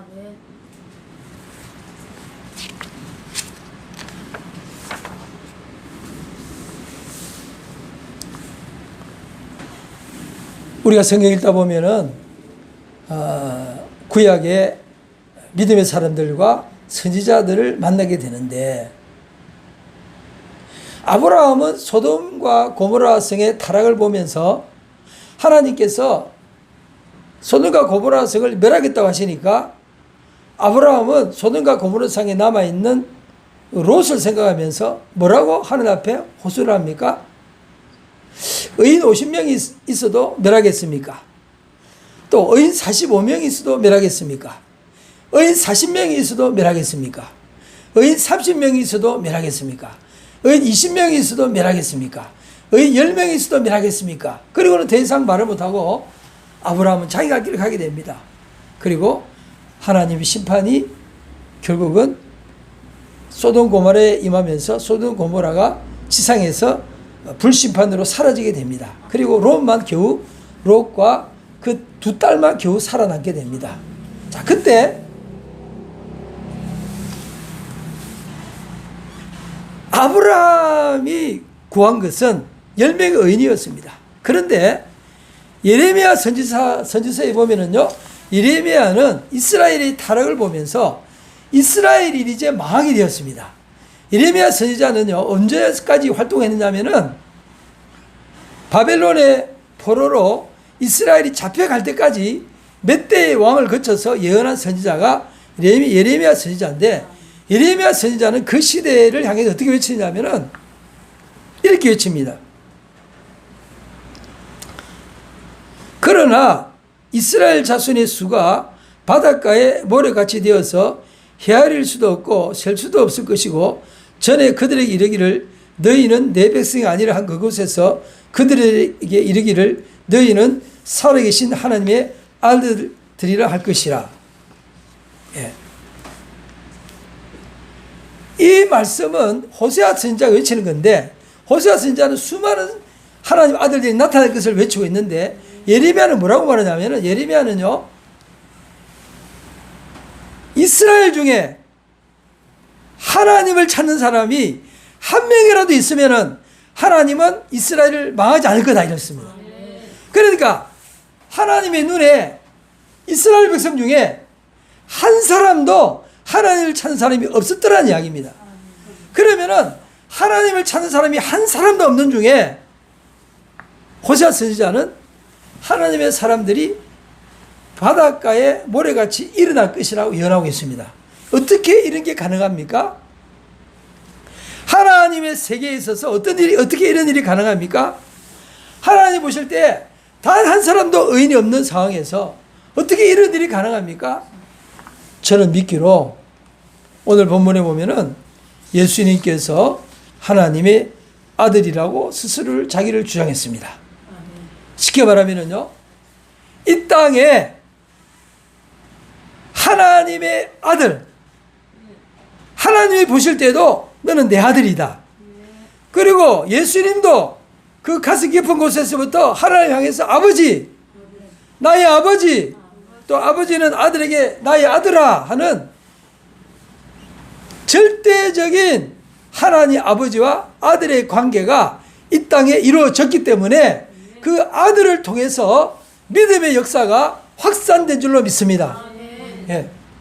그래서 죄 많은 이 땅에 예수님이라고 하는 하나님의 아들로서 하나님을 아버지로 승기는 참으로 놀라운 한 사람, 하나님의 아들 예수 그리스도를 통해서 믿음의 세계가 확산된 겁니다. 그래서 오늘날 이 시대에 호세아 선지자가 예언한 것처럼 수많은 사람들, 바닷가에 모래같이 많은 사람들, 하늘의 별처럼 많은 사람들이 예수님께로 지금 돌아오고 있는 줄로 믿습니다. 그렇다면은 예수님 한 사람, 끝까지 하나님의 아들로 남아있는 한 사람, 유일한 하나님의 아들, 예, 그 한 분으로부터 출발했기 때문에 하나님의 아들은 소중한 것입니다. 유대인들이 말했습니다. 우리에게 법이 있는데 그 법대로 하면 예수님은 저 사람은 반드시 죽어야 된다. 왜냐? 자기를 하나님의 아들이 했기 때문에. 그런 말 합니다. 그 무슨 말입니까? 그 시대에 스스로 하나님의 아들이라고 말했던 사람이 한 명도 없다는 이야기입니다. 무슨 말입니까? 저는요, 이 시대마다, 저는 이제 신학교 다닐 때 나름대로 책을 많이 읽었어요. 제가 이제 도서관을 참 많이 다녔는데요. 학부 때는 저는 이제 별로 공부를 많이 안 했어요. 학부 때는 제가 결심을 했어요. 학교 공부 반, 사회 공부 반. 그래가지고 학교 공부는요, 제가 거의 복습 예술을 한 적이 없어요. 그냥 시험 칠 때 가가지고 그냥 간단하게 책 보고 시험 보고 이러니까 뭐 성적이 나오겠습니까? 그리고 제가 학부 때부터 제가 강화문에 있는 프레스 센터에 맨날 들락거렸어요. 야, 이거 뭐 여기서 뭐 하나, 뭐 여기서 무슨 세미나를 하나, 세상 어떻게 돌아가나, 예? 그러니까 그 세월이 세상에 대한 관심을 가지고 신문을 보고 또 프레스 센터 가서 세상 돌아가는 이야기 듣고 뭐 이런 거 세월이 벌써 몇 년이 흘렀습니까? 거의 이제 40년이나 세월이 흘렀잖아요. 저도 나름대로 이제 세상 돌아가는 조금은 이제 눈이 뜨는 거예요. 근데 제가요, 대학원 가서는요, 죽어라 공부를 했어요. 그냥 도서관에 살았습니다. 맨날 밥만 먹으면은요, 산에 가서 쫓기도 하고 도서관 가서 살았어요. 그러다 보니까 하루는요, 머리가 핑 돌더라고. 막 머리가 핑핑 돌더라고. 그 자리에 있으면 꼬꾸라질 것 같더라고. 모르겠어요. 운동 안 해서 그런지, 체력이 딸리는지. 예. 그래서 공부도요, 체력 좋은 사람이 하는 거예요. 우리 함시호 목사님 체력이 엄청난 거예요. 그래서 제가 책을 놓고 밥만 먹고 한 달을 갖다가 그냥 돌아다닌 적이 있어요. 기도하러 다니고 위에 또 운동장 올라와서 왔다 갔다 하고 그러고 나니까 회복이 되더라고요. 그래서 저는 이제 대학원 있을 때요. 대학원 다닐 때 1학년 때는 쟤는 맨날 도서관에 있는 애 이렇게 소문이 났는데 제가 어떻게 또 학생 운동을 하게 됐는지 저도 이해가 안 가요. 저 도저히 제 자신에 대해서 이해가 안 가요.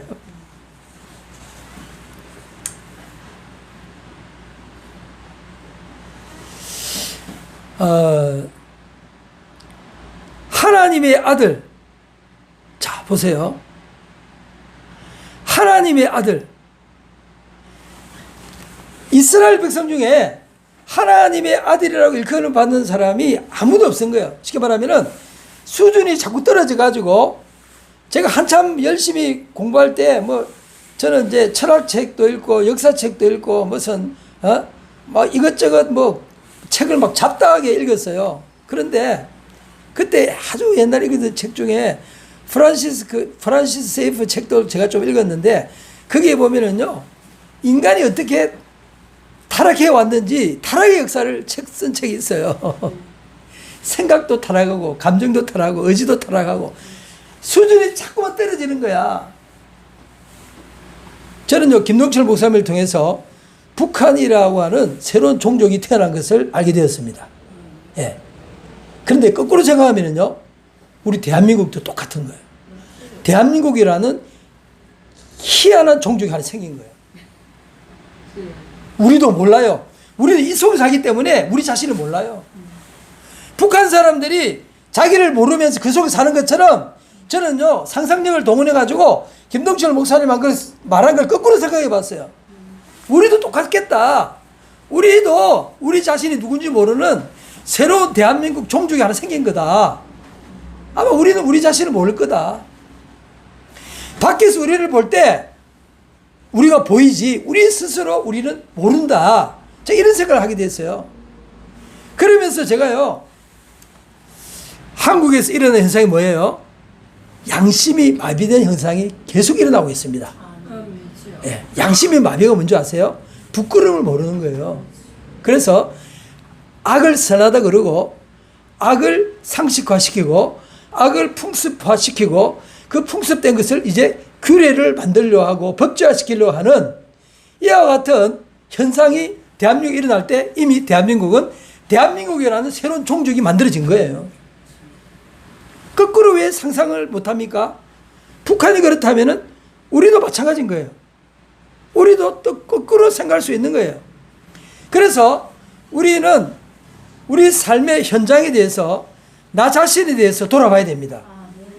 그렇기 때문에 내가 나를 모릅니다. 내가 나에 대해서 모른다는 이야기입니다. 마치 이스라엘 백성들이 자기를 모르는 것처럼 우리도 우리를 모를 수가 있어요. 그렇기 때문에 우리는 성경을 읽고 나를 각성시켜야 되는 거예요. 그렇지 않으면은요, 자기가 누군지를 몰라요.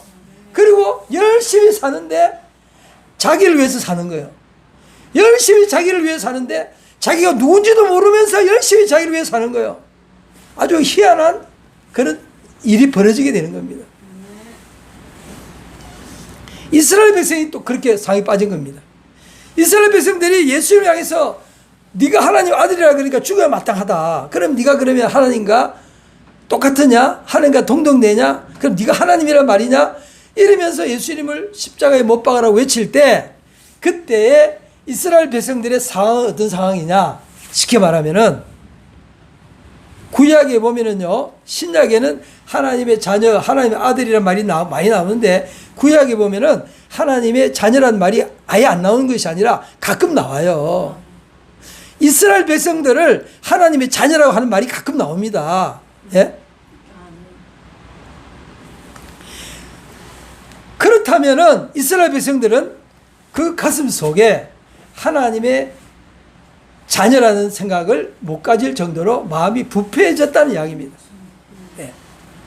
그리고 그들은 어떤 생각을 가졌느냐 하면 우리는 아브라함의 자손이다. 그건 자주 나와요. 우리가 아브라함의 자손이거늘 우리를 향해서 어떻게 마귀 새끼라고 하느냐. 우리가 아브라함의 자손이다. 이러면서 자기 자신을 아브라함의 자손이라고 말하고 있는 곳은 신약에 보면 여러 곳에 나옵니다.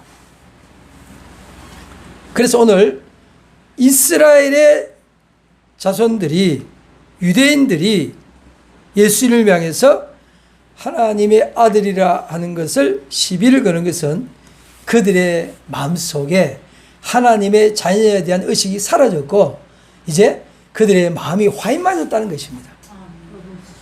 무서운 거예요.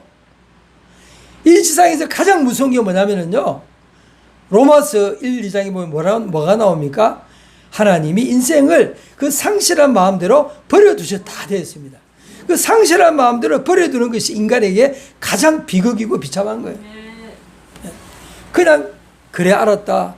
그냥 내버려두는 거예요. 예. 오늘 지구촌에 일어난 현상이 뭡니까? 지금요, 제가 이제 호주에 1999년도죠. 네, 9년도에 호주에 가서 영어 공부한다고 웨섹스 잉글리시 칼리지에서 10개월 코스를 가지고 공부만 했어요. 네. 근데 그때 그 학교 주변에 막 프랭카드 걸고 막 데모를 하는데 어떤 걸 했냐면은 기후변화에 대한 데모를 하고 있었어요. 네. 그래가지고 프레온 가스 있잖아요. 프레온 가스가 하늘에 올라가면은 오존층이 무너져서 오존층이 파괴되면서 하늘에 햇빛이 오존층을 뚫고 바로 내려와가지고 피부암이 걸리고 그런다고 하면서 막 데모하는 게 있었어요. 그래서 프레온 가스가 뭔가 봤더니만은 우리가 쓰는 냉장고 안에 다 프레온 가스가 있습니다. 근데 그거 잘못 사용하면은요, 프레온 가스가 하늘에 올라가는데 이 프레온 가스는 가벼워서 공기층을 뚫고 상층부로 올라가요. 그러다면은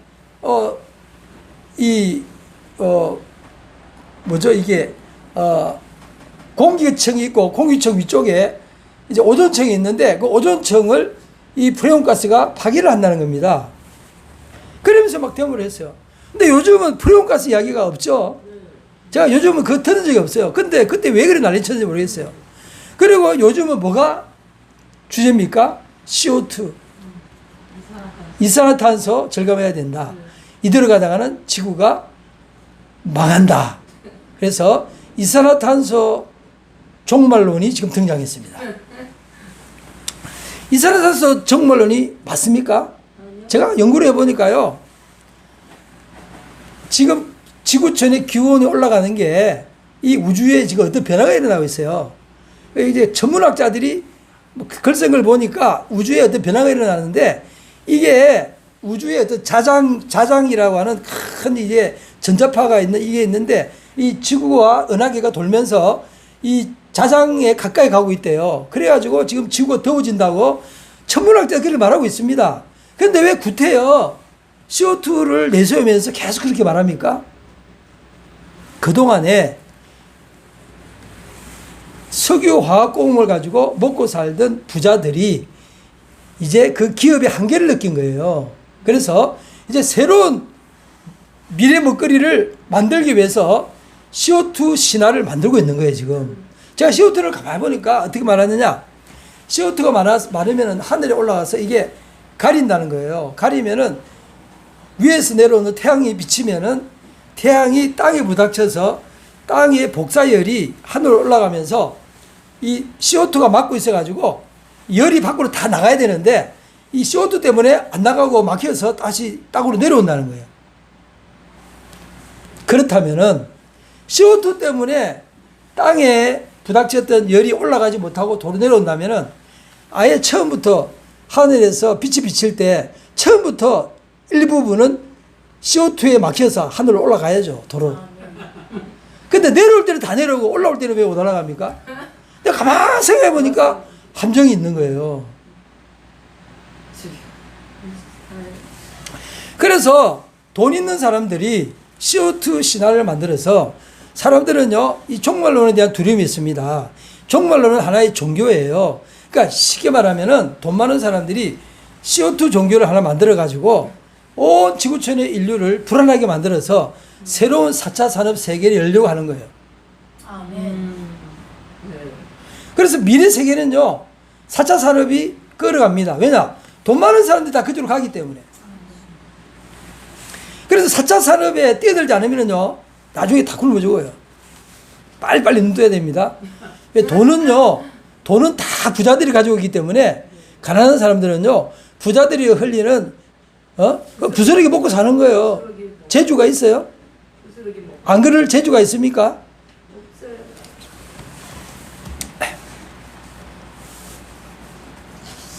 자, 그들은 돈이 많아가지고 이미 양심이 마비가 됐어요. 이미 양심이 마비가 됐어요. 그래서 온 인류를 CO2 공포에 떨게 해가지고 또 새로운 먹거리를 찾고 있어요. 자, 한쪽은요, 돈 때문에 마비가 됐고, 한쪽은 뭐 때문에 마비됐습니까? 인간의 욕정 때문에 마비가 돼가지고, 예? 옛날에는요, 양심이 있어가지고,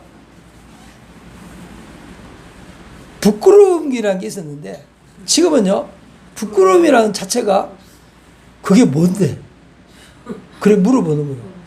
부끄러움, 그게 어떤 게 부끄러움인데? 그러니까 부끄러움이 사라진 시대예요, 이제는. 아예 그냥 부끄러운 거 필요 없어. 예? 전 세계가 있잖아요. 여름 되면은요, 한 무리들이 그냥 집단을 이뤄가지고 자전거 타면서 뻘뻘벗고 다 덜렁덜렁거리면서요, 몇백 명씩 모여가지고 자전거 타고 다녀요. 미국도 그렇죠. 호주도 그렇죠. 예? 독일도 그렇죠. 전세가 그렇게 다니는 거예요. 부끄러운 거 전혀 몰라요. 그리고는요, 광장에 모여가지고, 몇백 명이 모여가지고, 덜렁거리면서 모여가지고, 춤추고, 막 예술한다고 또 앉아있어요. 그런 사람들 그 사진 찍고 또 좋다고 구경하고 있어요. 그리고는, 성경에 말하는 대로, 예? 예수님께서 말씀한 것처럼, 한 여인에게, 가늠하다가 현장에 잡혀온 한 여인에게 용서하시면서, 나도 너를 정죄하지 않는다. 너를 정죄하는 사람이 어디 있느냐. 다 여인을 정죄하는 사람 쫓아낸 다음에 예수님도 정죄하지 않는다 그러면서 뭐라 그랬어요? 다시는 죄를 짓지 말라 그런 거예요. 무슨 말입니까? 부부 윤리는 살아 있습니다. 예? 하나님이 에덴 동산에서 한 남자와 한 여자를 지었다고 하는 이 진리는 살아 있습니다. 부부 윤리가 사라지면요, 창조의 질서가 다 무너지고 하나님의 창조주 하나님을 다 잊어버리게 되는 거예요. 부부 윤리는 뭐냐면은 창조주 하나님을 기억하게 하시려는 하나님의 기억 장치입니다. 예? 하나님을 기억하려고 하는 하나님의 기억 장치가 부부 윤리예요. 부부 윤리가 사라지면은요, 지구상에 하나님을 찾는 모든 기억 장치가 다 사라지는 거예요. 다 사라지고 나면은요, 이제 기준이 다 없어지니까, 예? 기준이 없는 사회는요, 어떻게 됩니까? 비참한 거예요.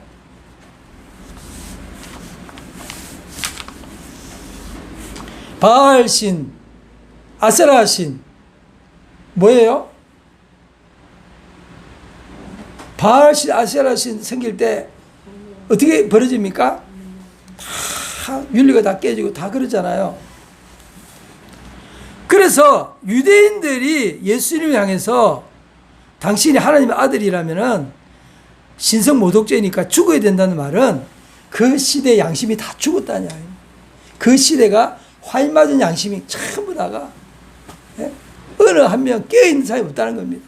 예레미야 선지자가 외쳤던 것처럼 이스라엘이 바빌론 포로로 잡혀갈 수 없을 만큼 하나님 오실 때 단 한 명도 하나님을 찾는 사람이 없다고 탄식한 예레미야의 그 시대처럼 예수님의 시대도 똑같았다는 이야기입니다. 예수님 오시던 시대도 그랬다는 이야기입니다. 예수님을 따라다녔던 12제자조차도 그 소리치는 군중의 함성에 묻혀서 그들에게 휩쓸려 가버렸습니다. 다 휩쓸려 가버렸습니다.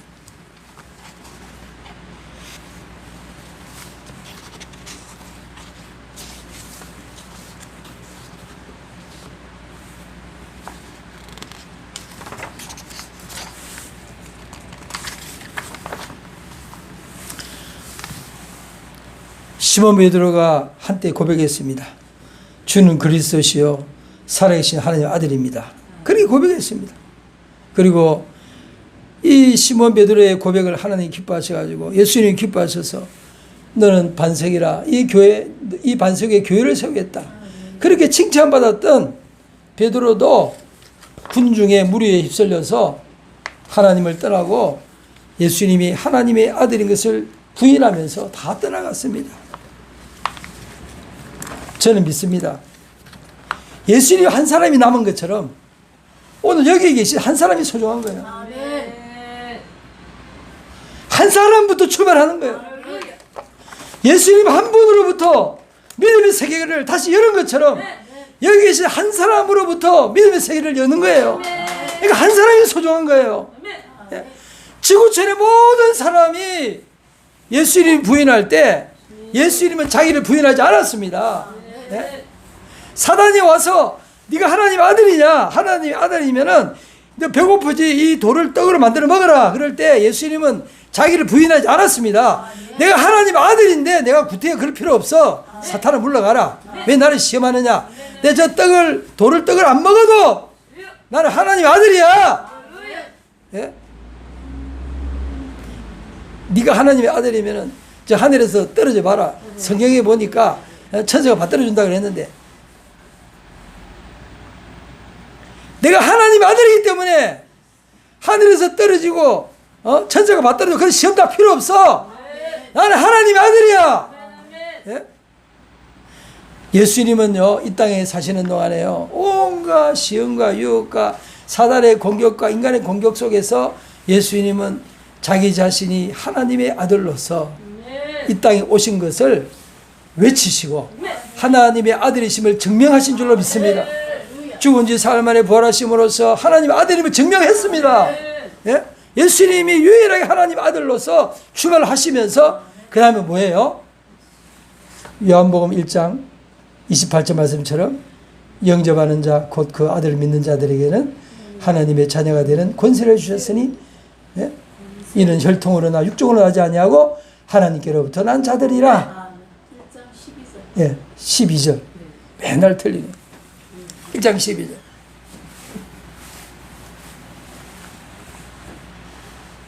예수님이 믿음의 세계를 열어놓으셨습니다. 그렇기 때문에 예수님을 붙잡으면 나도 예수님처럼 하나님의 자녀로 양자로서 입양이 되는 거예요. 피조물이지만 하나님의 자녀로 하나님의 자녀로서 영입이 되는 겁니다. 그 하나님의 자녀는요 한없이 신비로운 게 하나님 자녀예요. 구약에 보면은요 하나님의 아들들 나올 때 어떻게 합니까?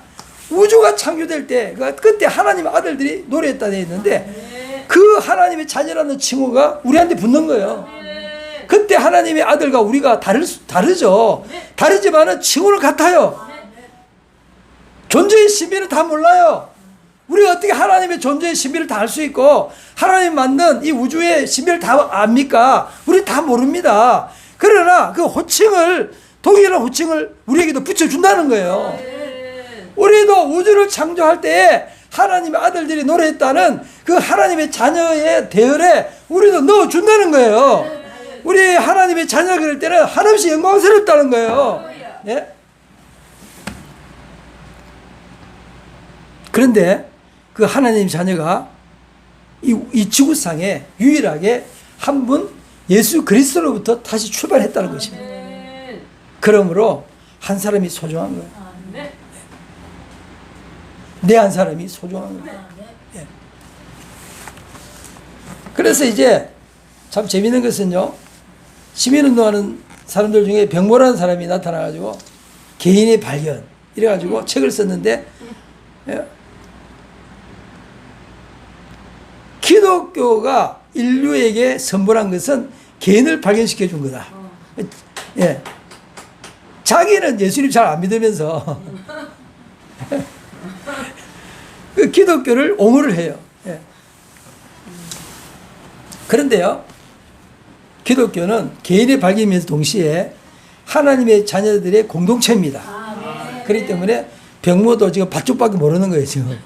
예. 이 사랑의 세계는 눈 뜨지 못하고 예수님을 통해서 한 개인이 얼마나 소중한가는 깨달았다. 그거는 이제 보고 있는데 교회가 공동체가 어떻게 하는지는 아직 눈 뜨지 못하고 있어요. 예.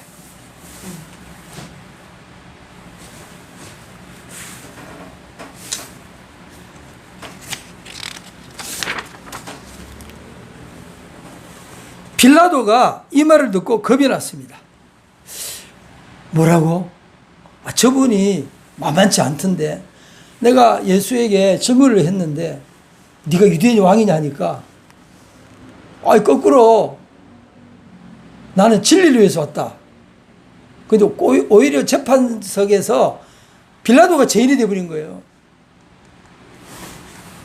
네가 나를 죽이려 하는데 나의 아버지께서 너에게 죽일 권세를 줬기 때문에 네가 나를 죽이는 거다. 이제는 빌라도가 예수님을 재판하는 것이 아니고 재판이 거꾸로 돼가지고 예수님이 이제 빌라도를 재판하고 있는 거예요. 그러니까 빌라도가 겁이 났어요. 빌라도가 말합니다. 내가 너를 놓을 권세도 있고 십자가에 못 박을 권한도 있는 줄 모르느냐. 그러니까 예수님께서 대답하기를 위에서 주지 아니하였다면 나를 해할 권한이 없었으리니 그러므로 나를 너에게 넘겨준 자의 죄는 더 크다. 지금 빌라도 보고 너 죄인이야 라고 말하는 거예요. 너 나 아무 죄 없는데 죽이지. 너 죄인이야. 그런데 너에게 나를 넘겨준 사람은 더 죄가 커. 그러니까 재판석에서 거꾸로 된 거예요. 그러니까 빌라도가 겁이 나는 거예요. 이게 아니 지금 당당하게 예수님께서 빌라도를 심판하고 있으니까, 예? 재판석에서 이렇게 당당한 분은요, 지구상에 예수님밖에 없어요. 네? 빌라도가 예수를 놓으려고 몸부림쳤습니다. 근데 유대인들이 소리가 얼마나 큰지 그냥 유대인들이 소리가 빌라도의 양심을 이겼어요. 빌라도는 그나마 양심이 덜 화이 맞아가지고 겁이 나가지고 야 이거 내가 죄 없는 예수를 못 받고 나면은 내가 큰일 나겠구나라는 두려움이 엄습했는데 백성들이 하도 소리치니까 빌라도의 양심이 묻혀버렸습니다. 군중의 소리가 빌라도를 이겨버렸습니다. 유대인들이 소리 질렀습니다. 이 사람을 놓으면 가이사의 충신이 아닙니다. 무릇 자기를 왕이라는 사람은 가이사를 반역하는 것입니다. 그러니까 예수님이 이 땅에 사시는 동안에 두 가지 외쳤어요. 하나님과의 관계에 있어서는 아들이고 이 땅에서 사람과의 관계에 있어서는 왕이고 네. 신분이 뭐예요? 우리의 신분도 마찬가지예요. 우리가 예수님을 영접하는 순간 하나님과의 관계에 있어 하나님의 자녀고 이 땅에서의 세상과의 관계에서는 세상의 왕인 줄로 믿으시기 바랍니다. 그래서 하나님 우리를 하나님의 자녀로 초대했고 이 땅의 왕으로 초대한 거예요. 네. 왕은 어떤 역할을 합니까? 세상을 다스려야 됩니다. 에덴 동산에서 아담과 하와를 왜 지었습니까? 하나님께서 우주를 창조하시고 지구를 만드시고 에덴을 창설하시고 거기에 하늘에 나는 새와 바다에 다니는 고기와 육지의 모든 짐승을 만드시고 뭐라고 했습니까? 이 모든 것을 다스리게 하자 하시고 우리가 우리의 형상을 따라 사람을 만들고 즉 다스린다는 게 뭐예요? 왕을 세웠다는 이야기예요. 통치자, 관리자, 컬처, 경작하면서 관리하고 다스리고 가는 사람. 그래서 하나님이 있고 그 다음에 내가 있고 요 밑에 만물이 있는 거예요. 그래서 우리는 만물을 다스리는 자입니다. 그래서 하나님의 자녀가 타락하니까 만물이 탄식한다고 되어 있어요. 하나님의 자녀가 타락을 하니까 만물이 같이 타락을 해서 만물이 탄식한다고 되어 있습니다. 그래서 하나님의 자녀가 회복되면 만물이 회복되는 거예요.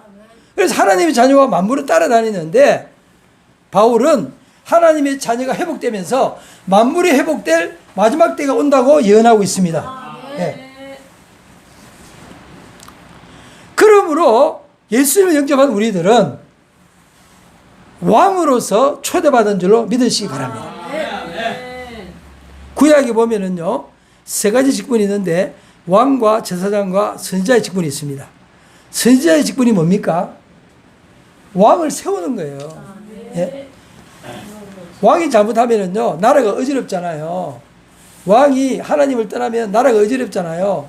그러니까 왕이 하나님을 떠날 때마다 누가 나타납니까? 선지자가 나타나서 왕노릇 똑바로 해. 왕을 중심으로 돌아가는 거예요.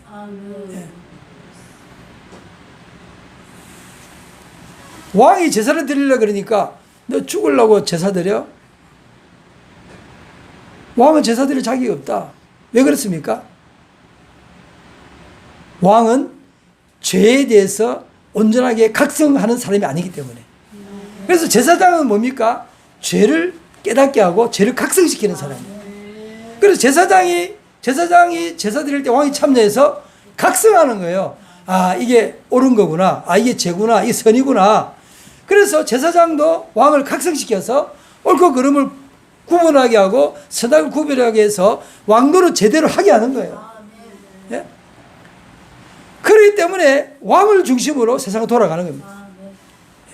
오늘날 우리가 이 땅에서 왕노릇 할 수 있도록 아담과 하와를 회복시키기 위해서 예수님이 십자가에 못 박혀 죽으신 것을 믿으시기 바랍니다. 그래서 하나님의 자녀는 하나님 앞에서는 하나님의 자녀로서 하나님과 동행할 수 있는 권리가 있습니다. 하나님께 기도할 수 있는 권리가 있습니다. 하나님께 기도하면 응답 받습니다. 하나님께서 얼마나 우리와 함께 하시고 싶으시면요, 조금이라도 우리와 하나님 사이에 거리가 생기면은 하나님을 견딜 수 없어요. 내 자녀가 왜 나한테 기도를 안 하지? 왜 자녀가 나를 찾지를 않지? 그래서 라오디게아에 어떻게 나옵니까? 내가 문 밖에 서서 두드리노니. 그것은요, 믿는 교회를 향해서 두드리고 있는 거예요. 믿는 교회가 왜 나를 친밀하게 가족처럼 안 대하고 왜 나를 자꾸 멀어져 가느냐라는 뜻으로 그런 상징이 나오는 거예요. 그것은 뭡니까? 하나님의 자녀로서의 친밀함을 회복하라는 메시지입니다. 그럼 우리는 하나님의 자녀로 부름받은 거예요. 그렇기 때문에 하나님의 자녀로서 평화를 누리는 겁니다. 제가 유튜브 듣다가 470장을 작사한 이야기가 나오더라고요. D.L. 무디 시대에, 무디가 이제 미국 시카고에서 부흥 일으킨 사람이지 않습니까? 저 시카고에 한번 가봤어요. 시카고에 카르프리티 칼리지가 거기 있는데 거기에 제가 척지 교정을 배울까 싶어가지고 한번 방문한 적이 있습니다. 시카고에. 그 시카고가 황량한 광야처럼 넓은 곳이고, 자, 겨울에 가 너무 춥더라고요. 바람이 생생 부는데 그래 추울 수가 없어. 근데 D.L. 무디는 시카고에서 부흥을 일으켰는데요. D.L. 무디가 영국에 초청을 받아서 영국의 부흥회로 갔어요. 근데 그때 D.L. 무디가 세운 교회를 다니던 장로님 한 분이 계십니다. H.G. 스파폰드. 예. 이분이 이제 무디 따라서 영국에 집회를 가고 싶은데 이분이 이제 바쁜 일이 있어가지고 못 가는 거예요. 그래서 자기 가족들을 먼저 보냈어요. 가족들이 이제 배 타고 가다가 배가 큰 강철선이 있잖아요. 뭐 강철선에 부닥치면서 배가 파손돼 가지고 거기에 타고 있던 260명이 다 죽어버렸어요. 그리고 겨우 몇 명 살아남았는데 그 중에 한 명이 자기 부인은 살아남았는데 내 딸이 죽어버렸어요. 배에서. 그리고 배에서 내 딸이 죽기 전에 이미 시카고에서 이 부부가 살면서 아들이 있었는데 유일한 아들인데 아들도 병으로 죽은 슬픔을 겪었는데 이게 어떻게 배 타고 가다가 4명이 다 죽어버린 거예요. 그러니까 가족 중에요. 부부만 남고 어떻게 됐어요? 부부만 남고 자기가 다 죽어버렸어요. 얼마나 고통에 빠졌겠어요. 그래야지 이 이제 부인은 배에서 구조해가지고 지금 영국에 가 있고 딸들을 죽었다는 소식을 들었고 그래서 이제 스펀포드가 배를 타고 그 자기 부인을 만나러 가는데 그 강철선에 부닥쳤던 그 장소를 또 배가 지나가는 거예요. 여기가 내 딸이 죽은 곳이구나 하니까 얼마나 그 탄식하고 울었겠어요. 그 고통 가운데서 울부짖으면서 결혼하면서 기도하는데 하나님이 주시는 평안이 임하는 거예요. 하나님이 주시는 평안이 확 임하면서 글을 쓴 게 내 평생에 가는 길 수탄하여 늘 잔잔한 강 같든지 큰 풍파로 무섭고 어렵든지 나의 영혼은 늘 편하다.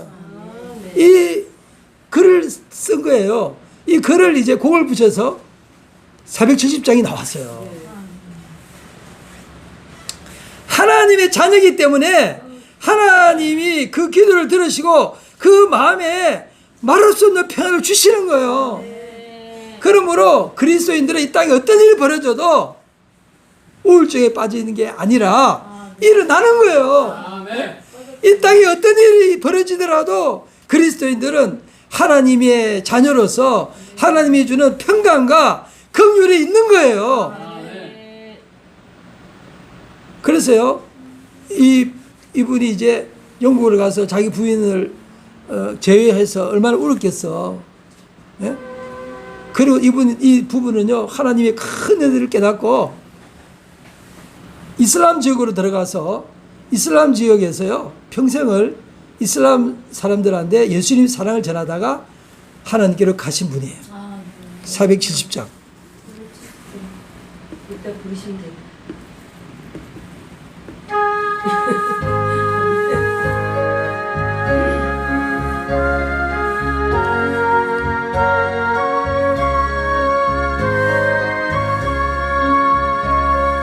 내 평생에 가는 길 순탄하여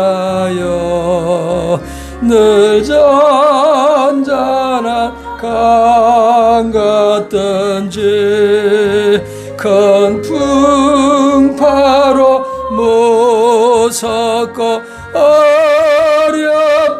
어렵던지 나의 영혼은 늘 편하다. 내 영혼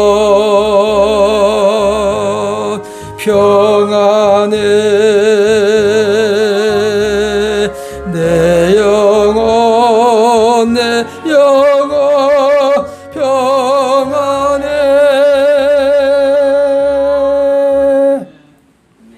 우리 1절만 부르시다. 우리는 하나님의 자녀입니다. 나 개인 한 명 한 명이 하나님의 자녀입니다. 하나님의 자녀는요, 특징이 하나님과의 친밀함에 있습니다. 예?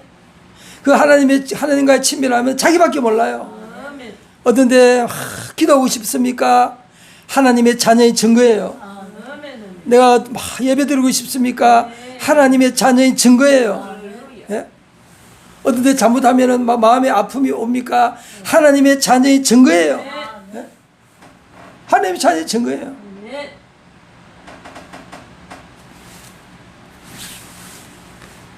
하나님의 자녀의 특징은 하나님과의 친밀함이 있어요. 그 친밀함에 놓치면 견딜 수가 없어요. 너무너무 괴로운 거예요. 하나님이 함께 하신다고 하는 그 사랑과 따뜻함과 평안을 지속적으로 누리기를 원하는 그 하나님 아버지의 그 마음을 아는 사람들이 그리스도인들이에요. 그리고 그리스도인들은 하나님의 자녀이기 때문에 하나님의 그 성품, 하나님의 선악의 기준, 그 기준을 가지고 이 땅에 살기 때문에 이 땅에서 왕노릇 할 수밖에 없습니다. 왕은 뭡니까? 왕의 역할은요, 한 나라의 대통령도 그 역할이 뭐예요? 선과 악을 구분할 줄 알고 선을 장려하고 악을 벌하는 게 나라의 질서고 국가의 기능이고 그 수장이 대통령이에요. 오늘날 왜 민주주의 시대를 합니까? 자유민주주의는 모든 주권이 국민에게 있습니다. 왜 국민에게 주권이 있습니까? 그리스도인들이 왕이기 때문에 그런 거예요. 그리스도인들이 다 왕이기 때문에 왕이 모여가지고 왕 중에 또 한 사람 뽑아서 대리자를 세우는 거예요. 그래서 민주주의가 열리는 거예요. 기독교가 없으면 민주주의는 없습니다. 크리스찬들이 깨어 있어야 돼요. 예?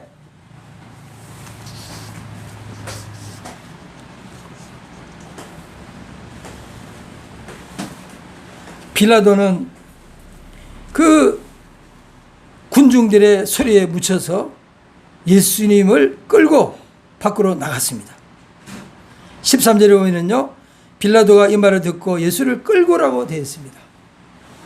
예수님을 끌고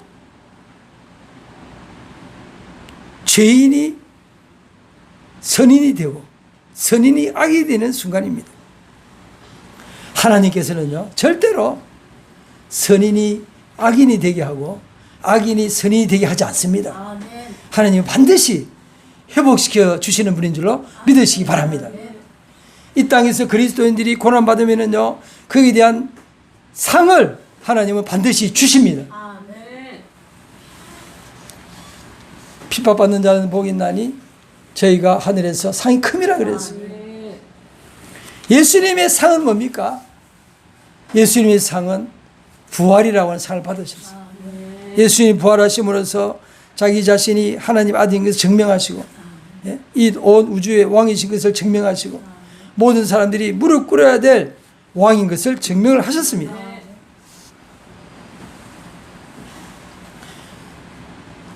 우리가 지금 예수 이름을 영접했습니다. 그렇기 때문에 우리도 하나님의 자녀로서 하나님의 영광에 동참하게 된 줄로 믿습니다.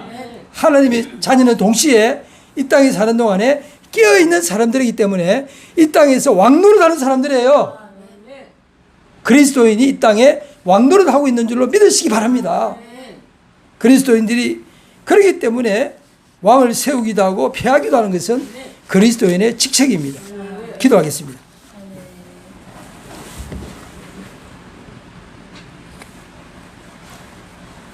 하나님 아버지 감사합니다. 사람들의 양심이 마비되어서 부끄러움을 모르고 선을 악이다 그러고 악을 선이다 그러면서 악을 퍼뜨리고 풍수화시키고 규례를 만들고 법제화시키는 화인 맞은 양심들이 이 땅에 얼마나 많습니까? 그러나 하나님은 반드시 선을 일으키고 악을 멸하시는 줄로 믿습니다. 다윗은 이걸 놓고 끊임없이 기도했습니다.